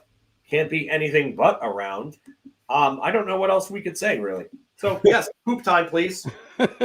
Shaq backboard breaking. Anthony? Yeah. Is it hoop time? I'm going to go round here. At first, when he was first acquired, it looked like, oh, God, I guess this guy cooked, because he wasn't doing anything. But the reason why it's a blessing in disguise is because, like Phil alluded to, they lost Rantanen and that whole disaster. And so for them to finally start getting some serious production out of Hall, that's big for them because they need it. This is a Hurricanes team that it feels not as good as some of their past teams the last 2 years or so. So, if Hall could keep this up, and look, I know the 9 points in the last 7 games, that's, for a guy of his age, that's toward pace. He's probably not going to continue that on. But if he can keep at least putting up, points, even at like almost like a half point per game clip or a little more, I mean, that will be a win for Carolina. But, right now, yeah, what he's doing is great for them. I was going to go beer for the early struggles. I'm going to have to go round, as you guys said. So we'll make this one a hat trick, guys. And yeah, it has to be a round, because it really seems like he's adapting into this system. As Philk was saying, that was going to be my point. Thanks, Philk. And it's just, now if he's the player, he's sort of like the player that Carolina covets. So if he could end up at least getting a little bit of fire in there, and then it's going to be all good. David saying you will need to name your son Mark or Tim or Joe so he can spell it correctly. Did you see the comment that led to that, though? Yes, Maria said, how many children do I need to make sure he proofreads right?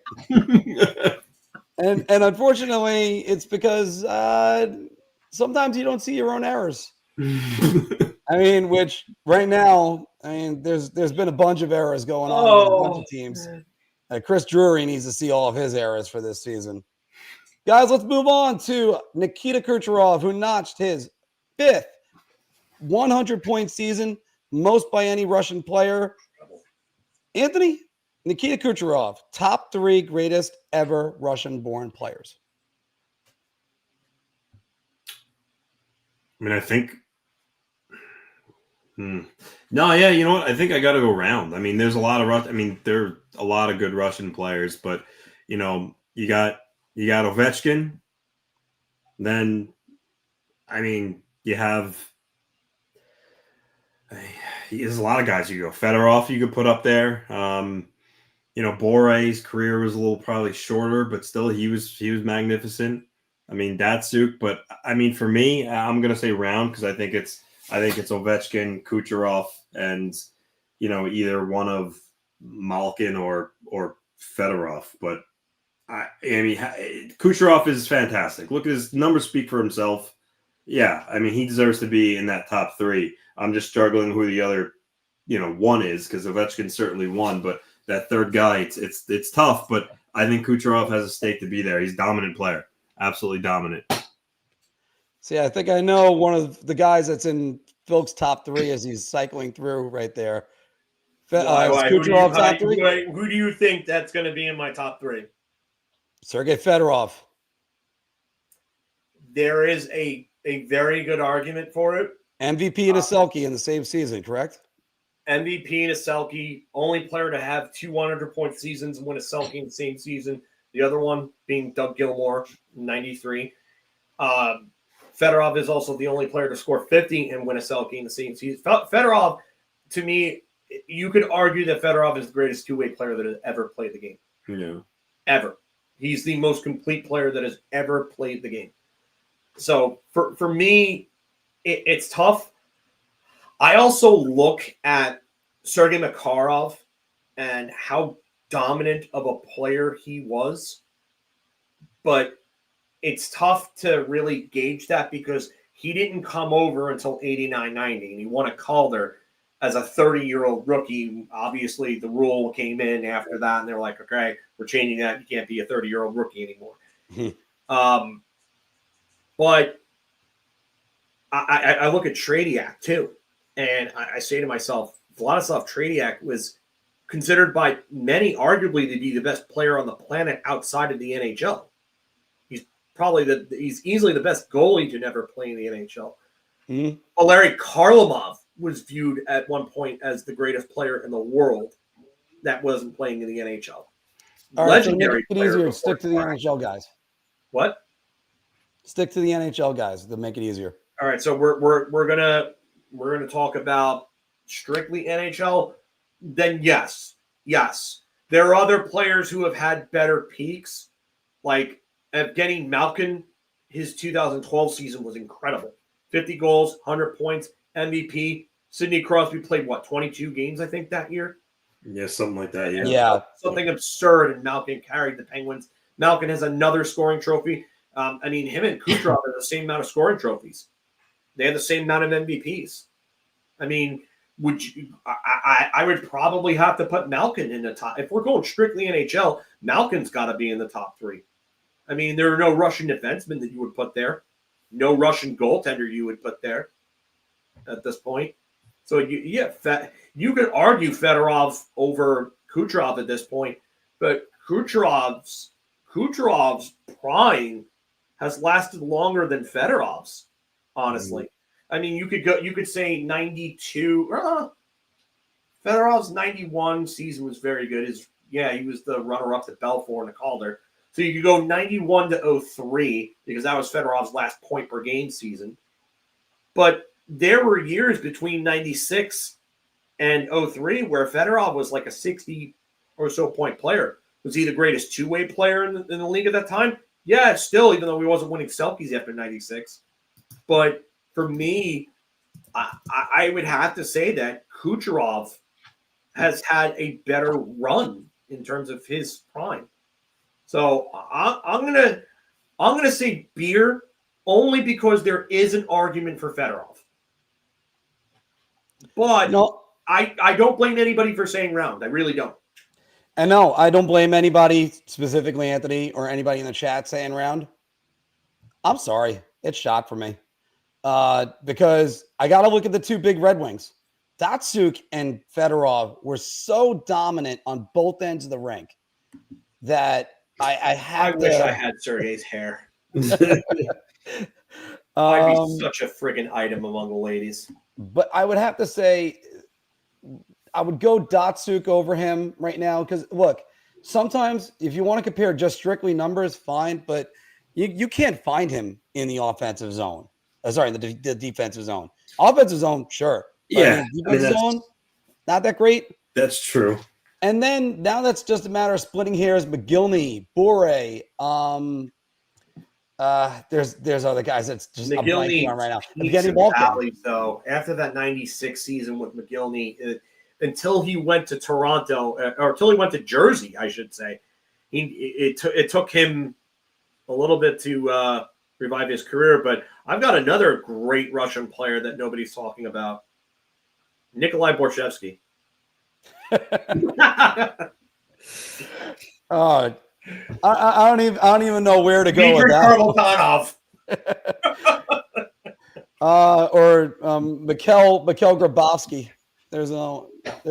We could go on a lot of them that were here and gone in the league. Lots of guys with talent.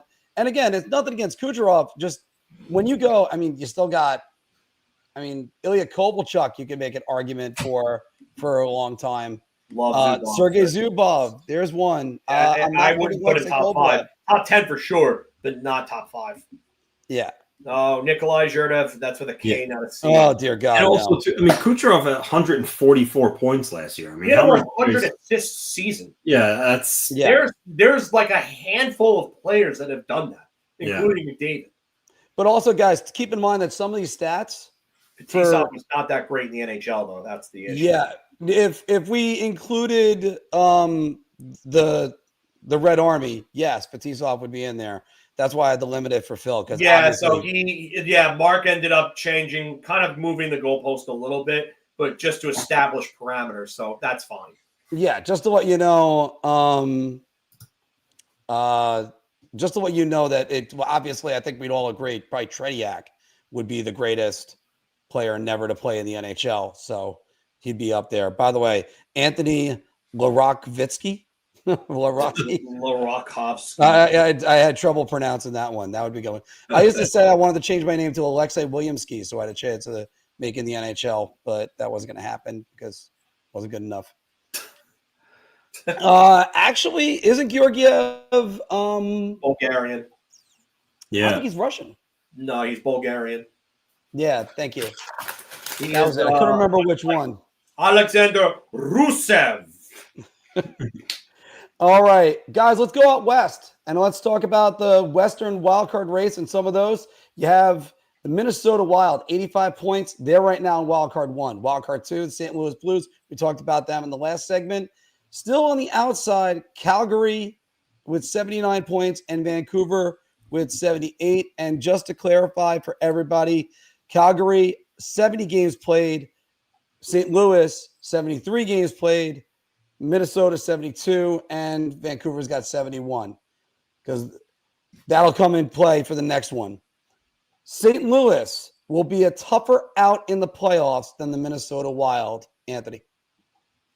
I'm going to go shot because, one, I like Gustafsson and Fleury in net better than Binnington. And then, more importantly, the Wild are going to be getting back Kirill Kaprizov and Eriksson Ek.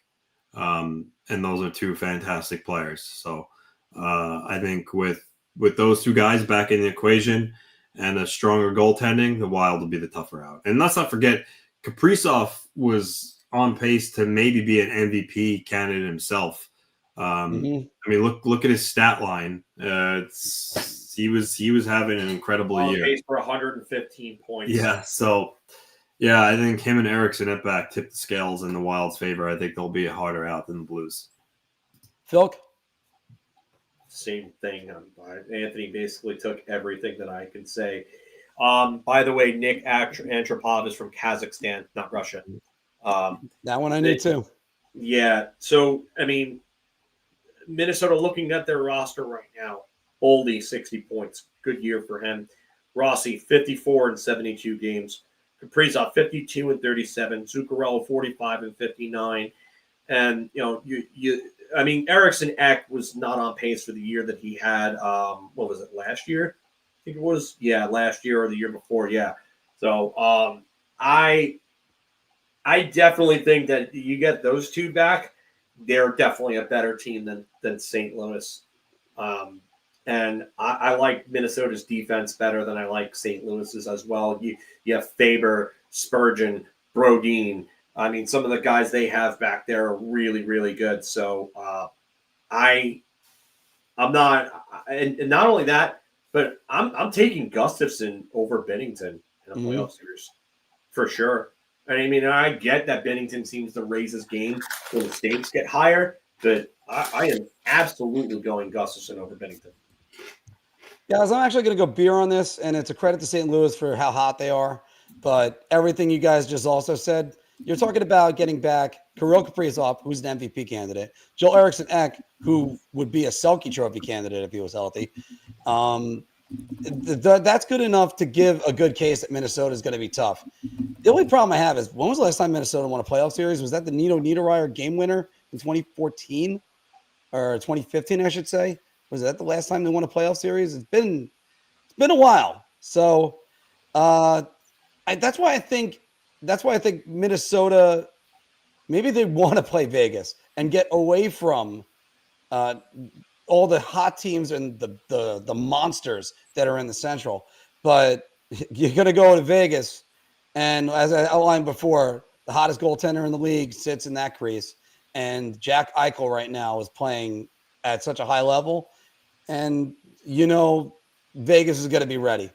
I think Vegas is either one. It's gonna be a moot point because I think both are out in the first round, but I do think there's a little bit of a possibility with St. Louis and how well they played. Because, by the way, Phil, as I mentioned with those games in hand, Calgary can still make it and Vancouver cannot. So, wait, this is the actual Bar Talk question? Yes.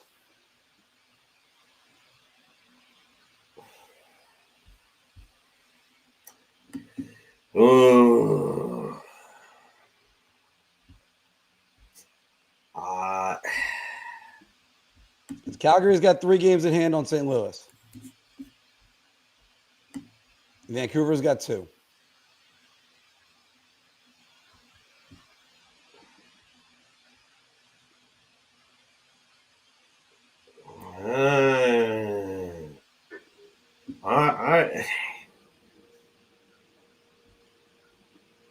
I don't know if I trust Vancouver right now. I really don't.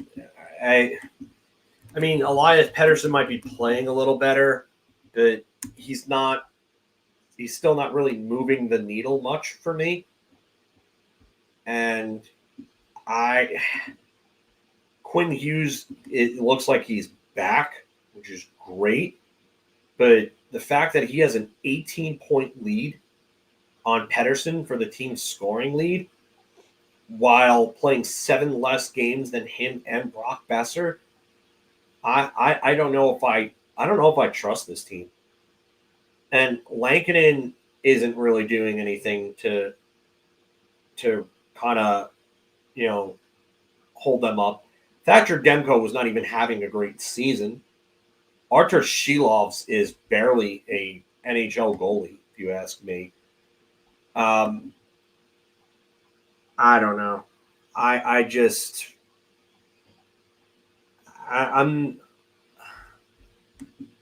exactly. I'm gonna say beer just because I don't think Calgary makes it. What about Calgary is really scaring you right now? Like I love that Matt Coronado is playing well right now because he's a Long Island boy from Smithtown, and one of my friends actually works with his father, but they're not really a scary team either. Like 6-2-2 in their last 10. That's one thing that helps Calgary. What's that? 6-2-2 in their last 10.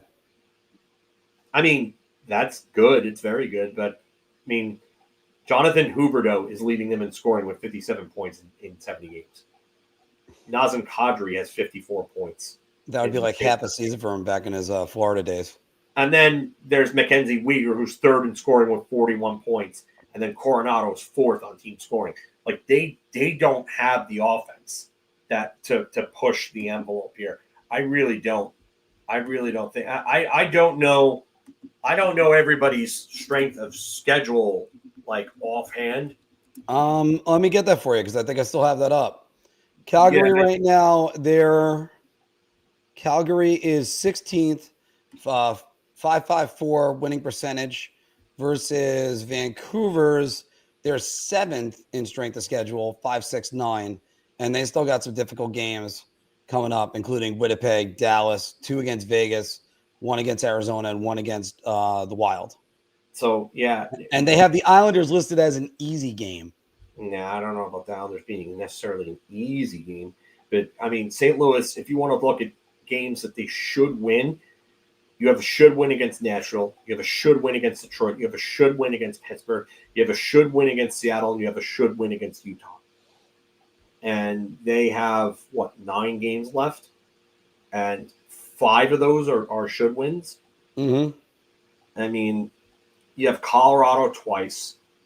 Those are going to be tough. Winnipeg's tough. Edmonton can be tough. But then again, are Draisaitl and McDavid back for that April 7th game?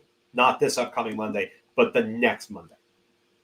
So that's really going to be the thing for St. Louis. And then you look at what is it, Vancouver, Calgary's schedule. Their schedule, if I remember the last time I looked at it, I remember looking at some of these games and thinking that they didn't have the easiest schedule. So they have Dallas tomorrow, Edmonton Saturday. Again, you could say Edmonton right now without McDavid and Draisaitl, and yeah, that's a valid point, but it's still the Battle of Alberta. And those are usually venom-filled games, vitriol-filled games, and they end up being crazy, crazy games because those teams hate each other. Colorado, Utah's a game they could win. That should win. Anaheim should be a should win. Vegas, I think Vegas is definitely a better team than right now. San Jose, Anaheim. They have San Jose and Anaheim twice. And then they have, and aside from that, really it's the Utah game. But they have 1, 2, 3, 4, 5, 6, 7, 8, 9, 10, 11, 12. They have 12 games left. They have 6 games where you could say, oh, they could or should win, and then the other 6 where you're like, I don't know. So I don't think so. I think St. Louis gets in. I think they have the strength of schedule's way easier for St. Louis, and I think Calgary is just. I think they have 12 games, and half of them are going to be tough games for them. And Vancouver, I don't trust Vancouver at all right now. I just don't. I don't trust the goaltending. I think that's a big problem for them. If they had Thatcher Demko healthy and going well, that's another story. But Demko has not been the same this year. He just hasn't. And Vancouver has the Islanders tonight, Columbus Friday, and Columbus. I really don't. I think they're done. I just think they've gone as far as they can. Zach Werenski can only do so much. Then they have Winnipeg on Sunday. I don't see them winning that game at all. The Seattle next Wednesday. Anaheim, they should win Seattle and Anaheim. Vegas, I don't think they're winning. Dallas, I don't think they're winning. Colorado, I don't think they're winning. Minnesota, I don't think they're winning. San Jose, I don't see them, or I see them winning. And then Vegas, I definitely don't see them winning. So no, I don't like their schedule right now. Yeah. I'm gonna go Calgary can make it. Vancouver's done. And I know it's hard to say that when you have a team with games in hand, especially after they beat New Jersey the other night. Quinn Hughes, by the way, one of the great post-game comments, because he was talking about Thatcher Demko making a great save because he plays 2-on-1s like garbage. He said another word that was a little bit more colorful, but that was great. And then him getting the game winner. This one, I have to like the way Calgary is still hanging in there. You thought after the game against Toronto they'd be finished, and then they come out, they win in the Garden. I believe they won in Jersey too, but they've been holding steady. So let's keep it with that, and hopefully that they could do that. Anthony's back in, great. Anthony closing this one out. Calgary can still make it. Vancouver cannot.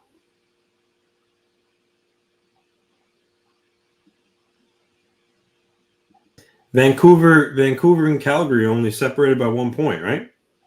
Yes, but Vancouver's got 2 games in hand on the Blues. Calgary's got 3. Yeah, no, they still can. Okay. When you're at the level of you're only 1 point behind the team, even if I understand games in hand matter, it's still 1 point. Like you don't have to look at it like this big picture, or you got to go. You got to go 8-1 to get in the playoffs. No, I mean, because you're essentially almost on the same playing field. So, no, I think they both can. But I see St. Louis holding on. I don't see any of them making it, but I do think they both still can. So, this is a shot for me. Guys, last one before we get to some conversations. Gavin McKenna will be eligible for next year's draft. And he has 125 points so far with the Medicine Hat Tigers. two teams that won lotteries just recently, right now, are at the bottom of the league in the records. You got the Blackhawks and the Sharks. The Blackhawks and the Sharks should not want to win the lottery so they could be in the Gavin McKenna sweepstakes. I understand this is probably a layup, guys. So, Phil, I'll start with you. Are you serious with this question? I'm just saying, just trying to have the conversation about this. What's the conversation about it? But well, here's the thing about this. Hold on. This is one thing I also want to caution people on. You don't want to start thinking, and this is why I'm actually going to say beer on this and not round, because you don't want to have a losing culture. You don't want to think tank all the time. You do want to actually see the teams win and progress. And the other thing is, I kind of would question it if you have a franchise player like, say, Macklin Celebrini, and everything's all on him, and then now he's got to compete. In the case of San Jose, you got Will Smith, too, that's in there, but he's not really competing against Macklin Celebrini. But then now he's got to start competing against Gavin McKenna. On paper, it sounds like it's an easy one, guys. But you still got to manage personalities. I would hesitate before saying, oh, no, we don't want the first overall pick or anything else like that. Oh, we want to tank next year. How does that sound to your fans? Oh, we want to tank and make sure we're in. I don't think they want to do that. That's my case.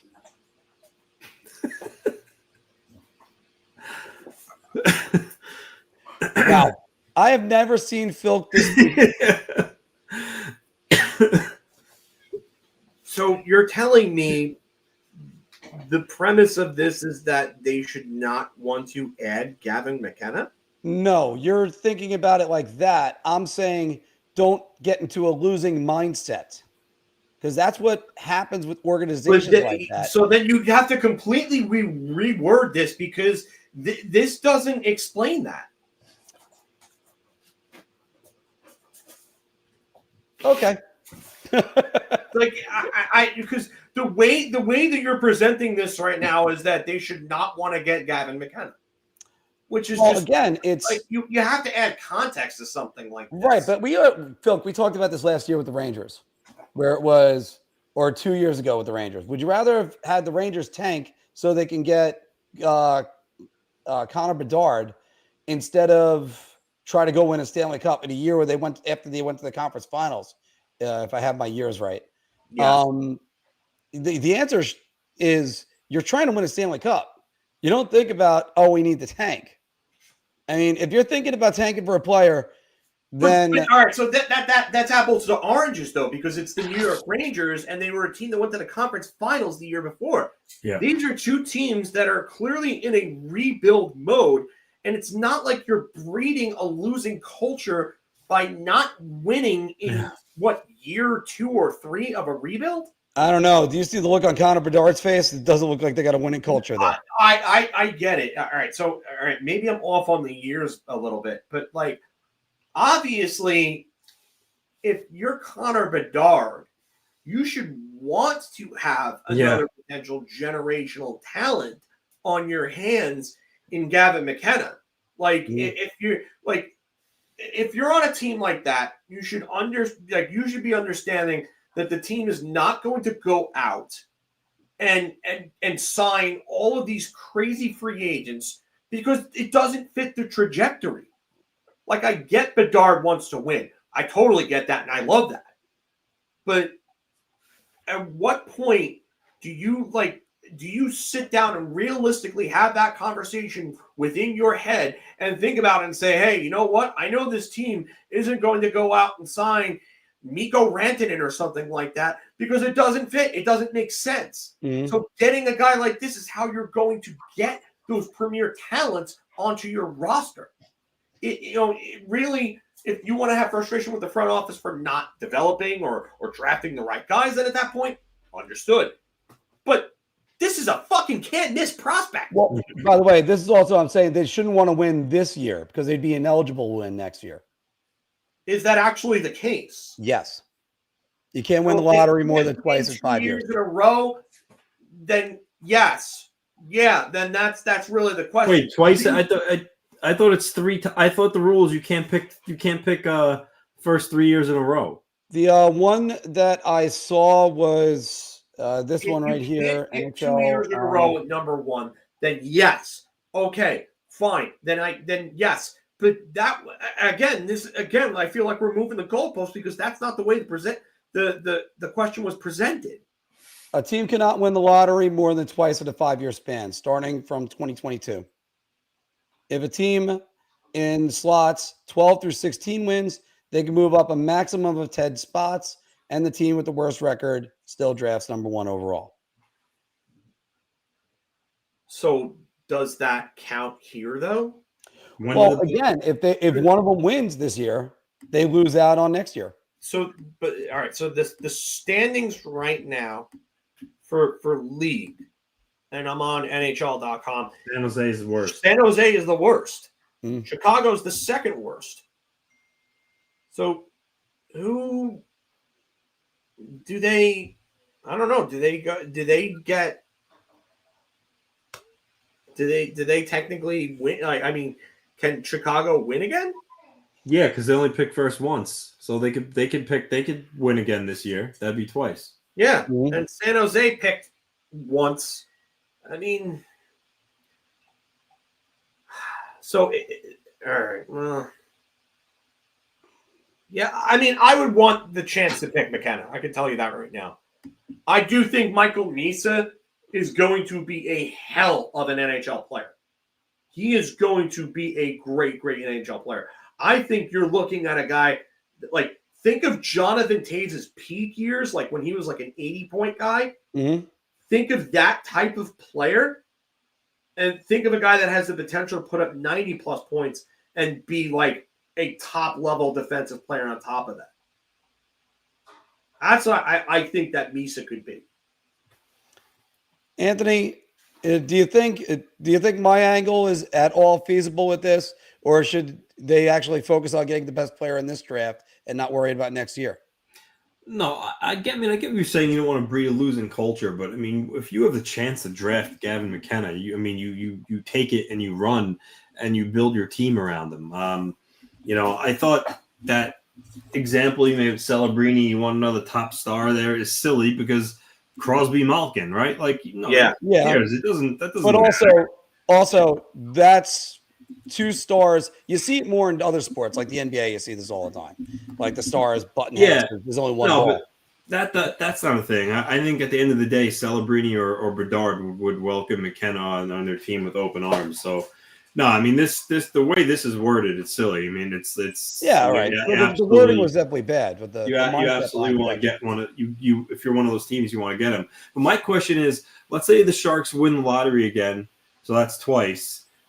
What happens if next year they're dead last or second to last? So how does that work? They get removed. If from they the won lottery? the lottery, they would get, and they still have the worst record, they would still draft first overall. However, other teams they're ineligible to win the lottery though. If let's say if they're fourth, for instance, but they win the lottery, they can't move up. But that doesn't make sense though, because if San Jose is the worst team in the league, even though they're the worst team in the league, if they pick first, it still means they won the lottery because there's always a chance they could lose. Well, the lottery is made so that way you can get other teams to move on up. I happen to think Nashville is going to get it this year, so it doesn't really matter. I know that, but I'm just – so you said the rule said you can't pick first more than twice in 5 years, but what I just said to you, you said the Sharks can then. It would be the third year in a row. So what is that? No. Well, the only way they can is, again, they could – let's say if they won the lottery this year, then they would have to win. Then they would have to have the worst record in the league, so they have the most slots. If they won the lottery, it wouldn't change them. And if another team, let's say, for instance, like the Islanders just finishing out of the playoffs, won, and that would put them at 16, they can move all the way up to 6th, and then San Jose would still pick number one overall. Is this making sense? I mean, no, because you can't pick first 2 years more than twice in 5 years. It's to prevent the Edmonton situation that happened. No, I know that, but what you're telling me is there's still a feasible chance that the Sharks could still pick first overall this year. There's still a chance they could do that, but they'd have to earn it. All right, I guess I mean, to me, even if you finish dead last, and you win the lottery, you still won the lottery because there's always a chance that another team could win. So you're still technically winning the lottery. Well, exactly. But this case, it would null and void, and they would not be able to move up. I'm not. Maybe I'm not explaining them. All right. So let's move on. Let's go on to a better topic of conversation, guys. Because did you see the refs stop that Jeremy Swayman, Darcy Kemper goalie fight? Yeah, are they trying to not allow? Not happy with him. They were just all over his play and saying he should worry about his play and less about fighting. I think. I mean, is the NHL trying to stop goalie fights now? I don't know. I have no idea. Yeah. All right. Well, that would have been fun to see. By the way, I think it was Jimmy Hockey listed the best goalie fights of all time. One of the ones he had was in the top 5, and it was number 3. I can't believe this, Phil. The Rick DiPietro versus Brent Johnson, the one that basically ended DP's career. How was that a top 5 goalie fight? That is not a top 5 goalie fight. I mean, obviously, if I said to you the best goalie fight of all time, you would tell me. It wouldn't be Sal versus Cloutier. No, that was a beatdown. Yeah, it was a beatdown. Usually it's the one everybody talks about. Hextall and Emery? Was it Hextall? No, Emery and Hextall never played at the same time. No, that's right. No, that's right. Hextall and Potvin, I think it was. But the one he had number 1 was Osgood versus Waugh. Well, Vernon and Waugh too. Yeah, Vernon and Waugh was a good one. I still remember during the fight. Shields fought Hextall too. I think in '97 in the playoffs.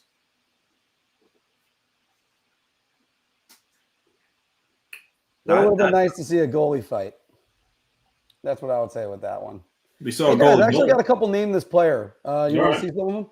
Go ahead. Yeah, we can do those. All right. Let's try. And I think I got 2 good blind rankings for you guys. So let's start with this, and then we're gonna get a quick Puck Doku in, and then get a couple comments and sign off. All right, guys. Name this player, and let's get to the top row. I'm gonna try to get everybody in there. Full screening it is better. All right, we'll full screen it. Let's start with this guy who had a short career. And we'll full screen it. There we go. Where is it? Oh. Nope, that's an isolation. That's not me. Okay, here we go, guys. Jason Krog. Full screen. All right. Yeah, it's Jason Krog. Wow. This is how fast they are, guys. Yeah. Started his career with the New York Islanders, won the Hobie Baker Trophy, and he had a great season with the Anaheim Ducks. 2 of them when he played full seasons with them. Finished his career with Atlanta and the New York Rangers. Yes, it's Jason Krog. Yeah. Oh, Anthony knew that right away because he saw the Islanders right away, and then So the Islanders and then the Rangers and Thrashers gave it away because there haven't been many players that played for the Thrashers, Rangers, and Islanders. So. Yeah. It's a very small list. All right, let's get to the next one, guys. This guy started his career again with the New York Islanders. Let's get that to the stage. Let's go full screen here. Okay, so, thank you. Yeah, you do the full screen, Phil. I'll get this. Islanders 93. Is that Greg Gilbert? I'm going to recap this real quick. Started with the 81-82 New York Islanders, won 2 Stanley Cups with them, went on to the Chicago Blackhawks, became a favorite of the coach there, played with the 94 Rangers, won a Stanley Cup with them, then finished with the St. Louis Blues. Yes, it is Greg Gilbert. All right. This one's not going to stand a chance either, guys. So let's get this last one, Phil, because Anthony's going to get this one really quick too. So, Anthony, this is one of your favorite Puck Doku guys, as we're going to be going in there in a moment. Oh, well, you just gave it away. Gerald Diddick. No, not him. No? I started with the Montreal Canadiens. Oh, what? Tom Curvers. He started with the Montreal Canadiens, went on to the Buffalo Sabres. Then he went to the Jersey Devils. That's where I plucked him. He went to Toronto for 2 seasons. Definitely Curvers because he was traded for New York Islanders. 91 draft. Yeah. That is, of course, Tom Curvers. Tom Curvers. All right. So, yeah, you guys always breeze right through those. I can't even get them out for the audio podcast. All right, let's do some blind rankings. How long ago was that he passed now? It's at 2021. I'll be right back. All right. Anthony, I got a good one for you. I think this is one I was hoping I was going to see if you guys can pick these, but I got this one for you. You ready? Mm-hmm. Blind ranking. Hockey personalities you'd want to sit next to on a cross-country flight. Now, I know you've done this before because you sat next to me, but I am not that great for the as these guys are. Ready, Anthony? Yep. Okay. Sean Avery. 2. Matthew Tkachuk. 1. John Tortorella. 3. Connor McDavid. 5. And Patrick Waugh. 4. Wait, I think he'd be your one. Who's your number one? Oh, no. No, Tkachuk was my Matthew number Tkachuk one. was your number Avery one. was Right. 2. Yeah. All right. So why Connor McDavid at number 5? I mean, he doesn't seem like he has that much personality. So Yeah, that's exactly where I thought you were going to go with that one. Yeah. But Avery at 2. I'm a little bit surprised about that. I mean, some guys not big on Avery. All right. Anthony with Phil Gown. I'm not going to give him the second one yet because I would like to hear his for this one. I think you can see it in the banners. Okay. But let's do a quick Buck Doku right here. So let's get over there, share that screen, and little classic one. And Anthony, again, let's put in the time limit and get us going. 2 minutes. Of course, I had a calculator. Not 2 minutes, 5 minutes. We got 5 minutes to spend on this. Let's go. Okay. The top row is the Winnipeg Atlanta franchise. Let's full screen. Okay. You have the Oilers and the 22-23 playoffs. The side row, Dallas Stars, New York Rangers, and Toronto Maple Leafs. Phil, pick a square. Where do you want to start?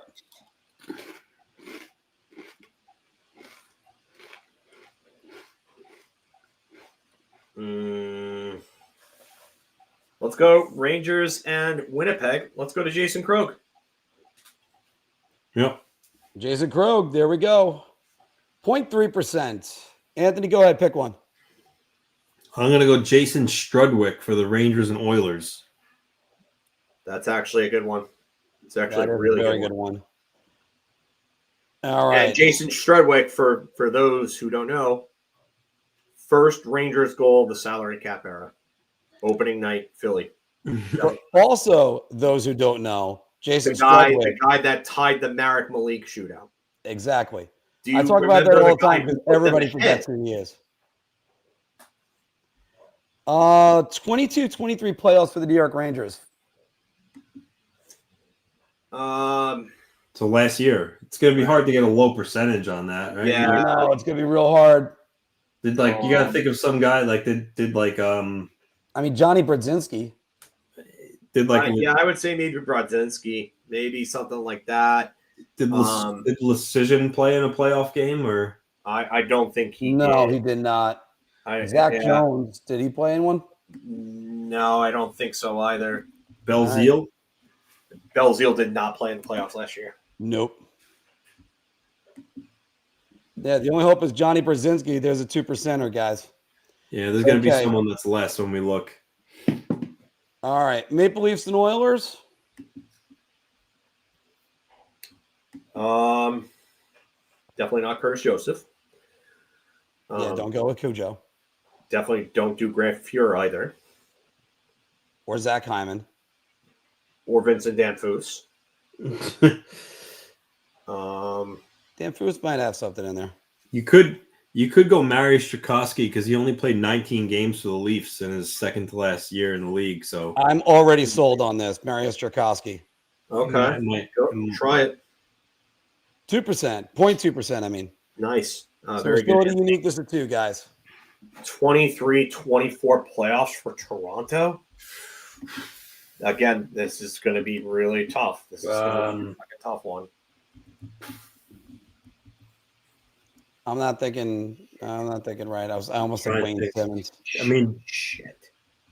Bobby McMahon, but he's becoming a somewhat decent player for them, so that might be Bobby McMahon.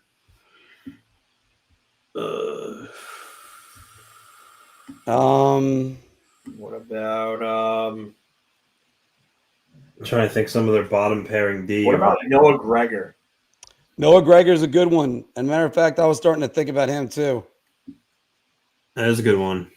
Because he was a trade deadline acquisition, I believe. Yeah, it's good. 1%. Yeah, that's good. Okay, so we still have the Dallas Stars and their row with. Don't use Chris Tanev, because that's going to be a big one for them. Yeah. Which one? Chris Tanev would be a big one for them. That's not going to help you. Yeah. And Max Domi was already gone, so that wouldn't be it. By the way, thanks to 150 watching. Make sure, guys, you are leaving a like right now if you haven't already. Did Alex Petrovich? All right. Is that for the playoffs or for playoffs? Yeah. Alexander Petrovich, 1%. Okay, so we have a North Star or Dallas Star and an Oiler, a Thrasher or Winnipeg Jet and a Dallas Star. For the Dallas Star, Radek Dvorak with the Oilers. Yeah, that's a good one, actually. I think that he might. Yeah. And we're over time now, boys. So. Yeah. But we still have two more to do. Let's finish these off. Dallas and Winnipeg. Ooh, I have one for Dallas and Winnipeg / Atlanta. Peter Buzak. Peter Buzak. He was Atlanta's first ever All-Star. It's PETR. Yeah, I was coming back for that. Yeah. It's a name I haven't heard in really long time. He was Atlanta's first ever All-Star in the 99-2000 season.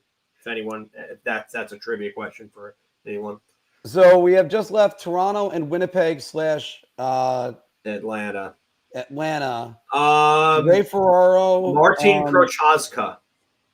What was it? Martin Prochaska. Martin Prochaska. Yes. And we have a unique to score 4, boys. Can we get a 4? Oh, because the And let's just go with these. The lowest ones, Noah Gregor. We got that one. This one, Jack Roslovic would have gotten a little bit lower. And so would Eric Gustafson. I'm a little bit surprised about that. Blake Wheeler playing one game actually got him in. And we also got Craig Smith would have been the only other one. All right. Philk, let's go back to here because let's give you your blind rankings. Okay. Anthony had hockey personalities you'd want to sit next to on a cross-country plane. No, he doesn't want to sit next to me again. But, Philk, this is for you. Hockey personalities. Oh, sorry. NHL players you'd hate to fight. Oh, geez. Okay. Now, it could be several different reasons why you wouldn't want to fight them. But you just don't want to fight them. So, we're going to get to that. Just 1 second. I got the pyramid ready to go as well. Phil, here we go. First and foremost, Matt Rampy.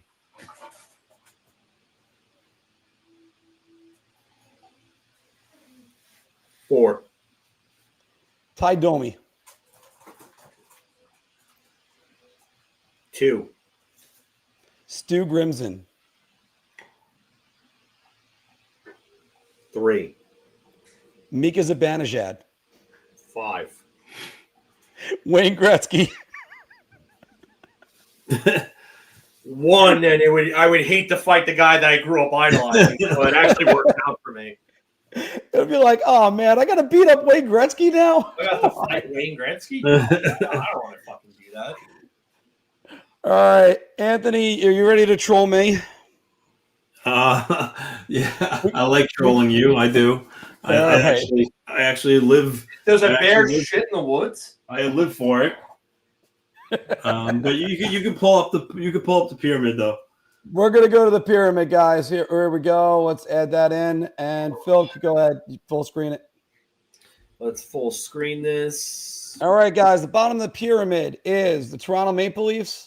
Then you have a 40 games played playoff career, a 20 goal season with any team. Can't use Wade Belak. Fuck. Well, no. Colorado Avalanche member with 20 goals and 40 games played in their career, and the Maple Leafs. Sure. A Stanley Cup winner, and at top, he's a Calgary Flame. I guarantee you Nazem Kadri is probably the top answer. Probably the top answer. Yeah, it's probably the very, very top. Yeah. Yeah. Gary Roberts ever played for the Avalanche? No. Okay. Well, but Theo Fleury did. He never played for Fleury Toronto. never played for Toronto. Yeah. So any Maple Leaf guys, any. Nikolai Borshevsky. I was waiting for Nikolai Borshevsky. Let's just go with Borschch. There he is. Bet you that's the first time Nikolai Borshevsky has been brought up in a while. Toronto Maple Leaf with 40 games played in their career, boys. Just playoff career, does that say? It says playoff career. Claude Loisel. Does it have to be with the Leafs, or is it in general? I think in general. I think it's in general, and we're about to find out. Just checking on that one for you boys. Just want to make sure we got it. Claude Loisel did play for the Leafs, and he played in 42 career playoff games. Wait, who? Claude Loisel, Anthony said. Claude Loisel, yeah. Okay, you go there. Anthony loves to throw out Claude Loisel. Okay.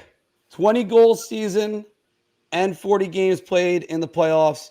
The 20 goal season could be with any team. Any team. I mean, obviously Dougie Gilmour right here, or Dave Andreychuk. You're throwing out terribly obvious names. I know, terribly obvious. Mike Johnson.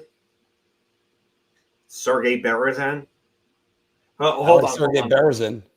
Did Berezin? My only thing is, did Berezin play 40? Yeah. I don't know if he did. That's 52. What? He played in 52. All right, Sergei Berezin. Sergei Berezin, it is. He had a 30-goal season with Toronto, I believe, in '99. And I'm going to double check that other thing I just mentioned because I think he did. Yeah, he had a 37-goal season in '99 with Toronto. He was playing with Matt Sundin that year. Yeah, he passed away last year at the age of 52. All right.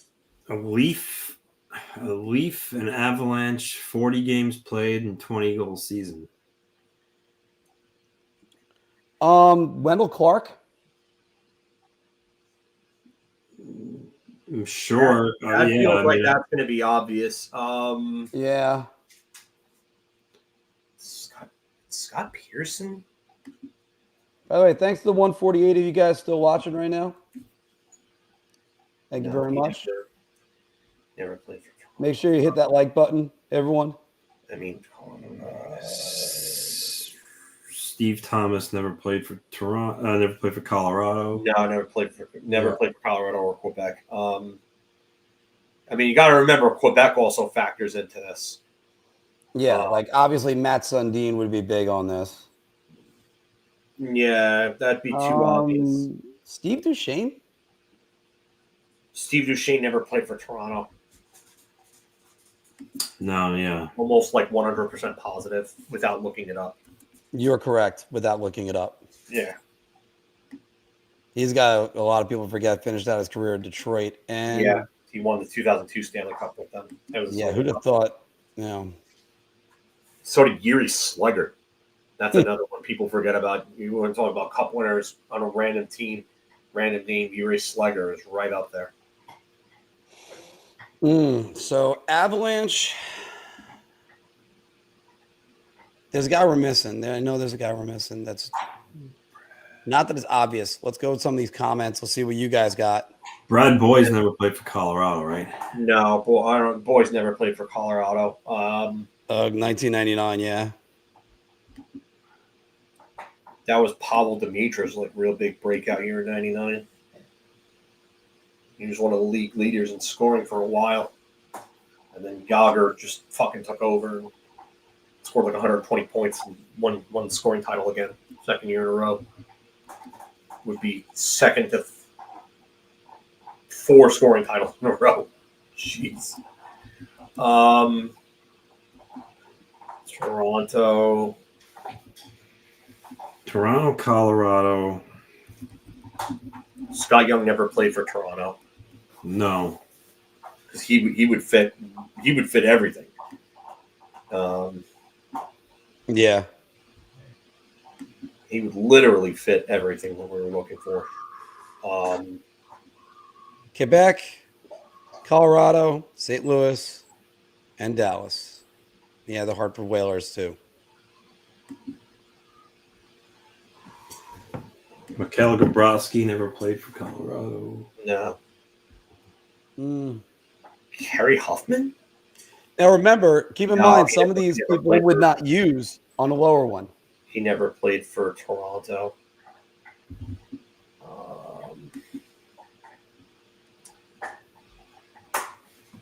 What's it with Sarov? No, he never played for Toronto. Damn it. I just thought about it. We're going to have to take him one soon, guys. Joe Goulet never played for. No, he went from Colorado, Quebec straight to Chicago, and that was it. Yeah. Owen Nolan is too obvious. He's becoming less obvious, though. I think I have one. What do you got? I know Bates Battaglia scored 20 goals in his career. He played for the Leafs, and I think he got traded to the Avalanche. He did. Bates Battaglia did play for Colorado. I was going to say either that or Craig Wolanin would be another one that I could think of. And are you ready? But, no, it has to be a 20-goal season. That's right. Yeah, I think Bates Battaglia fits that. Bates Battaglia, right? Yes, that's actually a really good one. Bates Battaglia, we are still at a 0, guys. Now we can hit a Stanley Cup winner. And Bates Battaglia would have been fucking perfect there too. Shit. He won the he won Carolina. He won a cup with Carolina. Damn it. Well, this guy is Damn it. See, that's why you would use Wendell Clark in that other situation.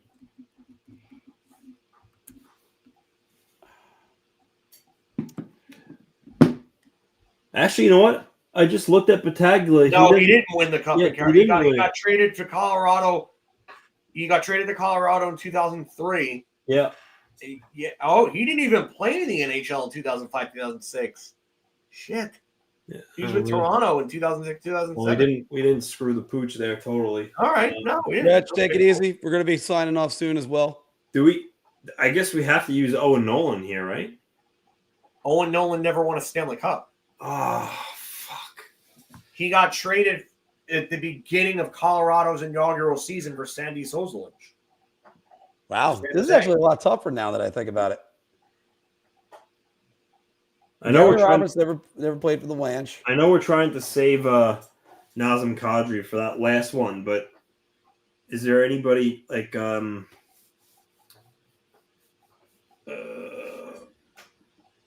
know, Mark, you mentioned Dave Andrechuk before. Yeah. Yeah,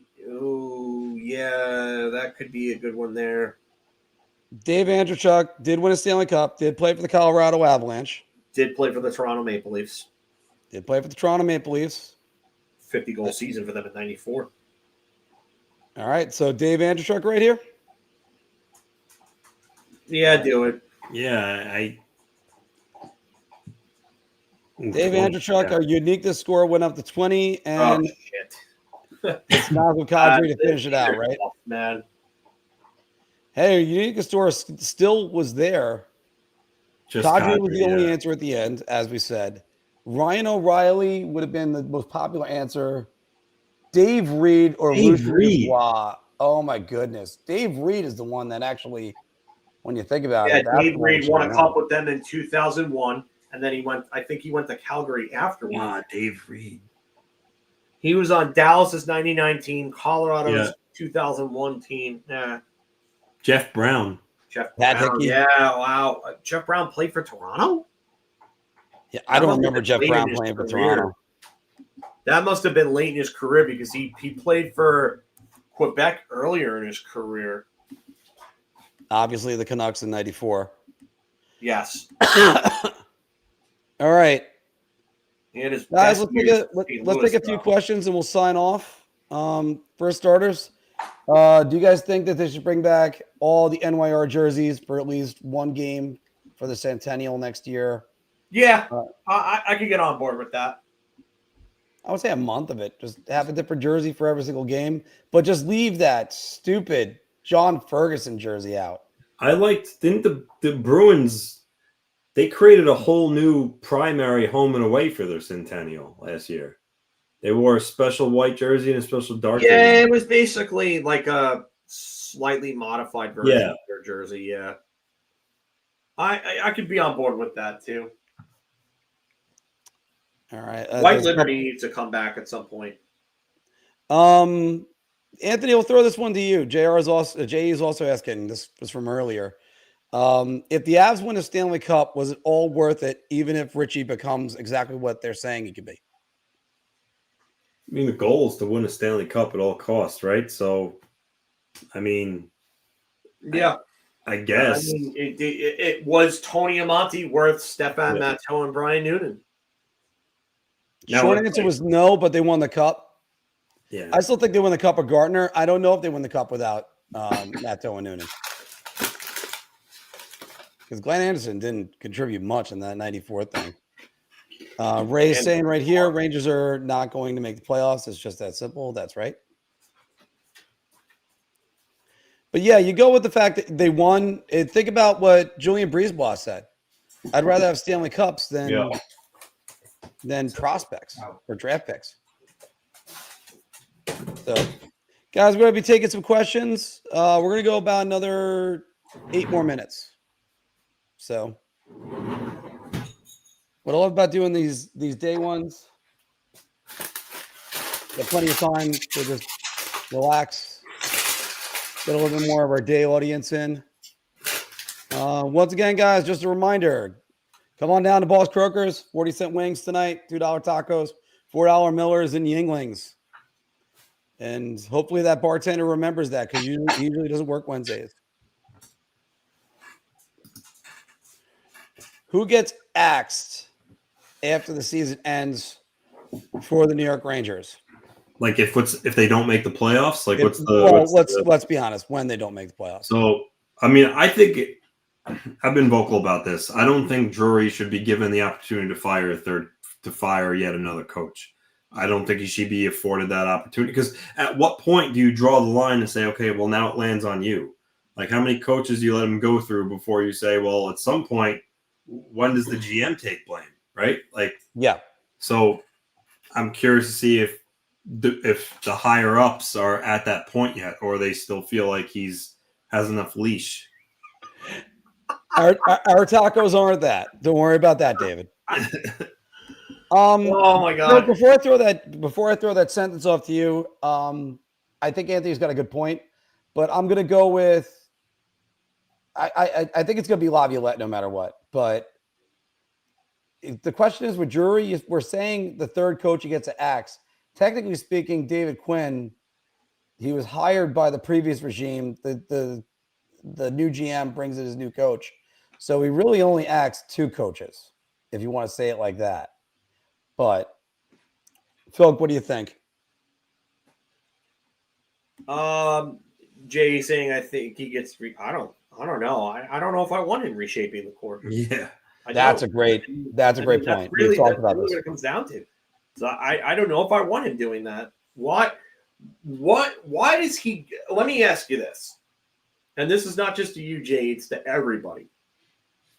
What makes you think that he deserves the chance to get to reshape that core and get rid of Gorton's guys? No. You can say that, but what makes you think that he deserves it? What makes you think that? Not what you think Dolan might think of him, but what makes you or anybody else think that? I think that's a great question. That's really, and it's not me being a dick to anybody, okay, because I think he has made some poor decisions, but I also think he was hamstrung by Gorton's contracts. Okay, so Gorton's contracts made him go trade Buchnevich away for a bunch of death players. Is that what we're going to run with here? I mean, yeah, I wish Montgomery was available too. I would take Jim Montgomery in this team in a heartbeat. Wouldn't even think twice about it. I think he's a great coach. I really do. And I love the fact that he's battled back from all the issues that he had with his own personal life. I just don't. I don't think it's enough of an excuse. I don't. Mm-hmm. I think he's made a lot of bad decisions. I think he had the chance to go get Jake Gensel last year, and he didn't do it. He didn't want to go all in a year that he should have went all in. Mm-hmm. And then in a year which they needed to kind of make the playoffs, I mean, he did nothing really to help himself. I mean, at the point when you re-signed Igor Shesterkin, you signified that you wanted to go make the playoffs at that point. And you did nothing to do anything to help the team out. You got in JT Miller, and then what else? What else was there? I'm also not certain that there was a lot out there, in all honesty. All right, so they could have went and gotten players. There were players available that they could have gotten that could have helped them out, but they didn't want to do anything. I mean, listen, it's not that Chris Drury is a great or even a bad general manager. It's that he's done the wrong things at the wrong times. And you know what? If you can't reshape the roster wholesale on the fly mid-season, then you shouldn't have went and given Igor Shesterkin the new deal. That's right. That was stupid. That was absolutely stupid. And there's no logic that defends this. There was no reason to give him that deal at that point in time. Oh, guys, don't you know that Igor is going to shut down the league in the next week? Or none of this is his fault either, by the way. That's the other thing. Do I want the world to end instead? I mean, come on. What kind of? I mean, that's a silly question, Christopher. Come on. Igor had a good month of January. 6-2-1, 921 save percentage, 207 goals against. The rest of the year, with the exception of October, he's been below a 906. He's a 920 right now, but he's 4-5-2. That's why you don't go around. Igor Shesterkin is not the biggest problem on the team. No, he's not. But his play has not helped them this season. You could talk about goals expected. I don't want to fucking hear anything about it. I don't, because the same people that bring that stat up constantly will say, oh, well, it doesn't matter that Connor Hellebuck leads in that. Connor Hellebuck is so bad. But then they'll bring up Shesterkin's. But Shesterkin's is great. All right, so while we're trying to get more comments, let's look ahead. Because I want David Carl too. I do. I think you need to get away from retreads at this point. I think there needs to be a new direction. I think there needs to be a younger direction. I think David Carl is good with younger players. I think that's the way that they need to go. We'll be here about 10 minutes, okay? No, exactly. It's not the biggest problem, but paying him nearly $12 million is not helping this team out. It's not. Certainly not going to help you sign a defenseman. The extra $3 million you could have saved by paying him what Hellebuck has gotten, it was actually would go towards getting a better D-man in front of him or getting another forward, Yes, and getting rid of Chris Kreider and Artemi Panarin and Mika Zibanejad, it's going to save you what? So that's 11.6 for Panarin, 8.5 for Zibanejad. So that's 20 million right there. 6.5 for Kreider. That's what, 26, almost 27 million right there that you would have in cap space. But you're going to have to bring 3 top 6 forwards in at that point. Yeah, that's a lot. That's a lot of forwards to bring in. It's a lot of forwards to bring in because what's your forward depth after that? JT Miller, Will Cooley, Alexei Lafreniere, Vincent Trocheck. Legitimate top. Those are your options in your top 6. And then who after that? Brennan Hoffman? Are you calling up Gabe Perreault at the start of next season and rushing him? What are you doing? Who are you bringing in? And if that's the case, if you're trying to get younger, and by the way, you could still probably get a coach that could develop Alexei Lafreniere still because he's only, 23 now? They're not bringing in Mitch Marner. Mitch Marner is not coming to the Rangers. Don't even think about it. It's not happening. And not only that, but he's a guy that gets lambasted for not showing up in the playoffs and disappearing when the games get more physical and tightly checked, just like Panarin. Although he's 10 times the defensive player Panarin is. Yeah. 10 times the player that Panarin is defensive. Yeah, as long as we ignore that that delay of game penalty he had in the 2020 bubble, where that basically cost the Leafs Game 6. Has Carolina won anything? Have they won anything anytime recently with this coach and this system? We can talk about Carolina all you want, but they haven't won anything. And they've gotten knocked out by the Rangers in 2 of the last 3 years. Mm-hmm. And then the last time you could, and look, I disagree with people, and even Rod Brindamore said, "Oh, we were right there in the series about talking about but their goaltending is shit. There's a difference between shit and good goaltending. They don't have good goaltending. They have shit goaltending. They don't have the goalie to make a big save every year. Yeah. Are you going to that doesn't matter? Does the difference between having someone like Darcy Kemper and Frederick Anderson in net matter? Does the difference between Aiden Hill and Frederick Anderson matter? Does that matter? I think it does. It's huge difference. History shows me it does. I mean, it's a difference between Kochetkov and Anderson. And everybody wants to say it. Everybody wants to blame one. He sucks. Yeah. Everybody wants to blame Anderson for last year. Oh, he let in that bad goal to Kreider. Then the power play goal that tied the game. And next thing you know, Kreider scores. They take the lead. That's all she wrote. Rangers go to the conference finals. And Carolina can't become the first team since 2014 to come back from 3-0.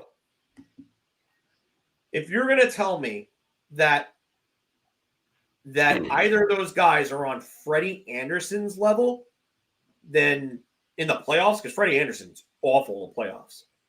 Right, but Freddie Anderson's still better than Stuart Skinner. Bobrovsky is better than Stuart Skinner, but Bobrovsky also almost lost in this series. Did you watch games 4 through 6? Did you watch games 4 through 6? I did. Because he was so good in those 3 games. He allowed Edmonton to get back into the series. Yeah, that's true. Carolina also breaks down in the playoffs. They can't win. They can't win the big games. They have a 2-goal lead in the 3rd period in Game 6, and they blow it. They blow it. They allow 4 consecutive goals.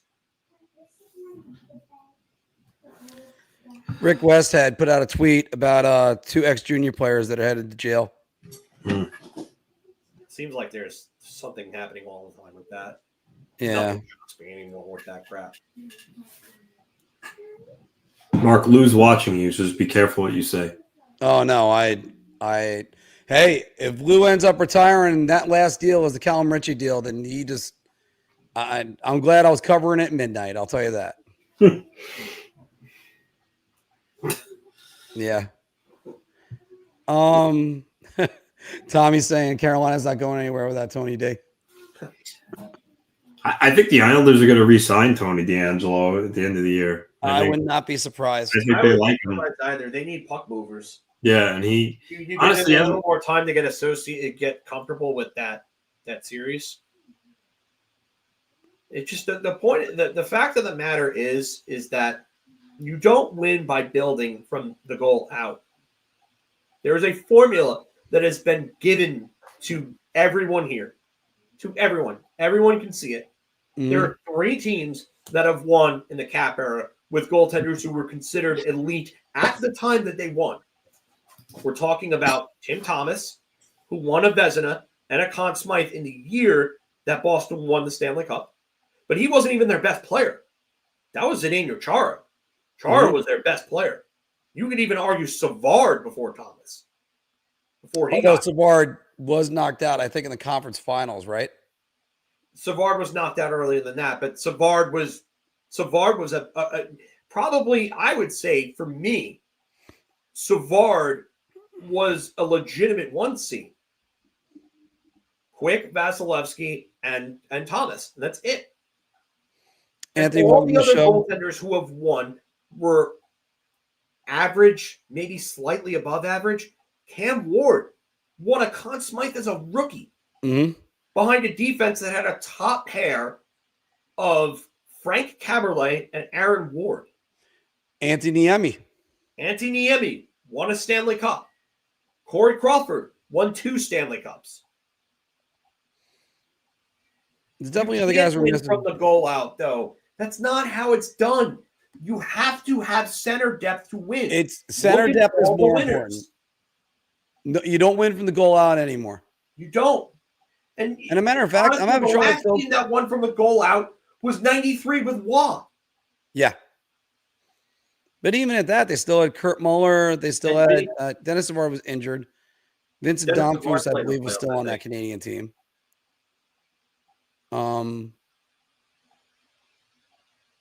Yeah, it's you got to go from the goal out. Guys, we're going about another 3 more minutes. Once again, everybody, thanks for joining us today. And hope you like the longer formats when we're doing these. Love to do more of these shows throughout the week. I got to figure out what's going to be happening with my work schedule and also, work out and a lot of editing. You know what? Ryan McLeod might be somewhere he might be moved in the offseason. There's going to be some stuff that's going to happen in Buffalo. JJ Peterka might get moved. There's now rumors about Rasmus Dahlin not being happy there. Again, I don't know, but supposedly I saw on Top Shelf Hockey that there was a rumor that the Rangers were looking into Rasmus Dahlin. I don't know how valid that is, but if Rasmus Dahlin is available, well, you look. You absolutely take a look into it. Phil, what do you make about the drop-off in play for Adam Fox? Although I think he's looked better over the last 2 months. He's looked better as of late since he's come back. But, yeah, I think part of that has to do with recovering from a knee injury. I think part of it has to do with carrying around bad partners.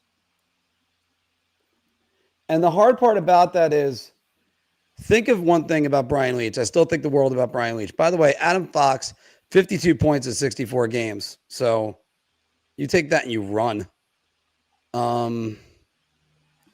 Just going to look at his splits in a second for this season. I think if he's healthy, he needs to really. Can this guy take skating lessons, power skating lessons in the offseason or something?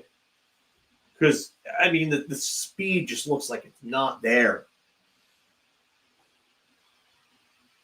Yeah, he had a rough December, 8 points in 13 games. He was a -2. Other than that, he's basically been a point per game or nearly a point per game all year. But, yeah, I know what you mean by that, Phil. I don't know if you can get him doing that right now. Not now, no, but he's... Not now. I don't think so. All right. Special player. Here's the other thing. Can you find a defense partner that's going to accentuate his positives. The Rangers had trouble doing that when Brian Leetch lost Jeff Bukovom. Yeah, I mean, I think they're kind of too stuck on that model. I think you need to get away from that. The whole stay-at-home guy, puck mover guy. Mm. I think if you got two guys that can play two ways, like I look at Taves and Makar. Makar, a lot of his mistakes are covered for by Taves. Do you think it's time to move Alexei Lafreniere in the offseason? I don't know. That's a tough sell. It depends on what's available. And I mean, again, the business something comes up where proposition, you're getting a legitimate franchise type talent, mm-hmm. or you're getting maybe Peterka is something that they look at. But I mean, Alexei Lafreniere's play is just. I thought he would be a guy that would be a captain one day, and like his play this year has really disappointed me. Really, really, really disappointed me. I will reiterate yet again, there's something wrong in that locker room. I do agree with that. Yeah. I mean, just the not showing up for games has been a thing that's been going on for a long time with this core. Just late starts, sleepwalking through first periods. I mean, and a lot of this comes down to the fact that you have a guy like Chris Kreider wearing an A. A guy who disappears for weeks, months on end, and then shows up and catches fire. I mean, he's got to go. He's got to go. I think he's one of the biggest problems in this locker room right now is that he's checked out and that a lot of people see this, and it's just, yeah, he's a big problem. And then you have Mika Zibanejad saying that they've played well. Do you think Nathan McKinnon would say this shit? No. Connor McDavid, would he say that? Sidney Crosby, would he say that? Listen, I'm not asking any of these guys to be the level of these players. These are generational level players. These are players that are going to be first ballot Hall of Fame locks. I'm asking in a leadership perspective if any of these guys would say that. And Valaket roasted Zibanejad for what he said. And thank God, because nobody's saying this. Nobody but Valaket. Yeah. Oh, because Valaket's the one that's allowed to say the negative things. Joe and Sam are going to say the positive things. They're always going to say it. Although Joe has said it a couple different times in the Calgary game, him saying one team looks like they want to make one team came out with desperation and trying to make the playoffs in an effort to make the playoffs, and the other one was the Rangers. Ooh. He said that in the Calgary game. Sure enough, that was it. All right, Phil, we're at 4:00, so let's wrap it up right here. Anthony is probably still like looking at us from the outside, but Phil, do you think the Islanders win tonight and jump over Montreal for a playoff spot? I don't trust Lankinen right now, so I'm probably going to say, yeah, I think they win it. All right, so we got the Islanders jumping ahead of the Canucks. Nothing really else as far as like big headlines around the NHL. I mean, they were hoping for Connor Bedard versus Jack Hughes, but instead they're getting Nico Hischier. At least Nico Hischier's got 30 goals this year. So he's had a real good season. Friday is the matchup, the rematch of, or the first match of Jacob Trouba versus former team. How scared on a level 1 to 10 are you that the Rangers lose this game?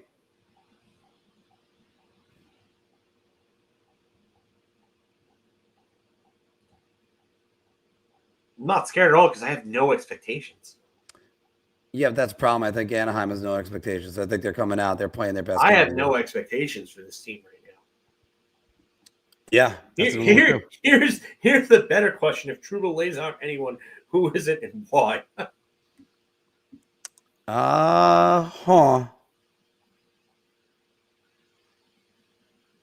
Maybe Lafreniere.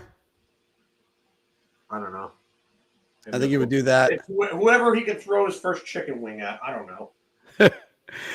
Tommy's asking Ovechkin 6 goals away. I still think I am salivating at the idea of him doing it in front of Sidney Crosby.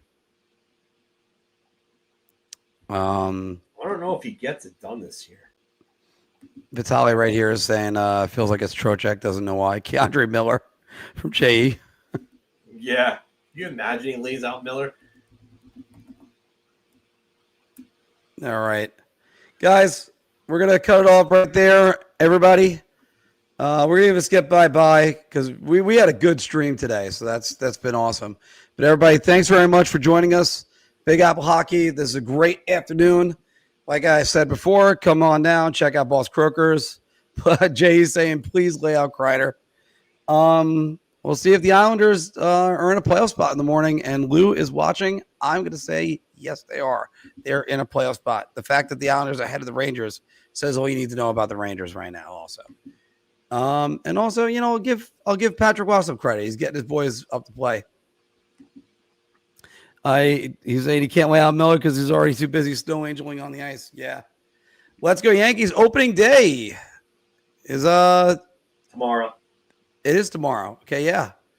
I was about to say a week away, but no, tomorrow. It should be a good baseball season, at least, Phil. Yeah, well, we'll see. Yankees have a lot of injuries right now.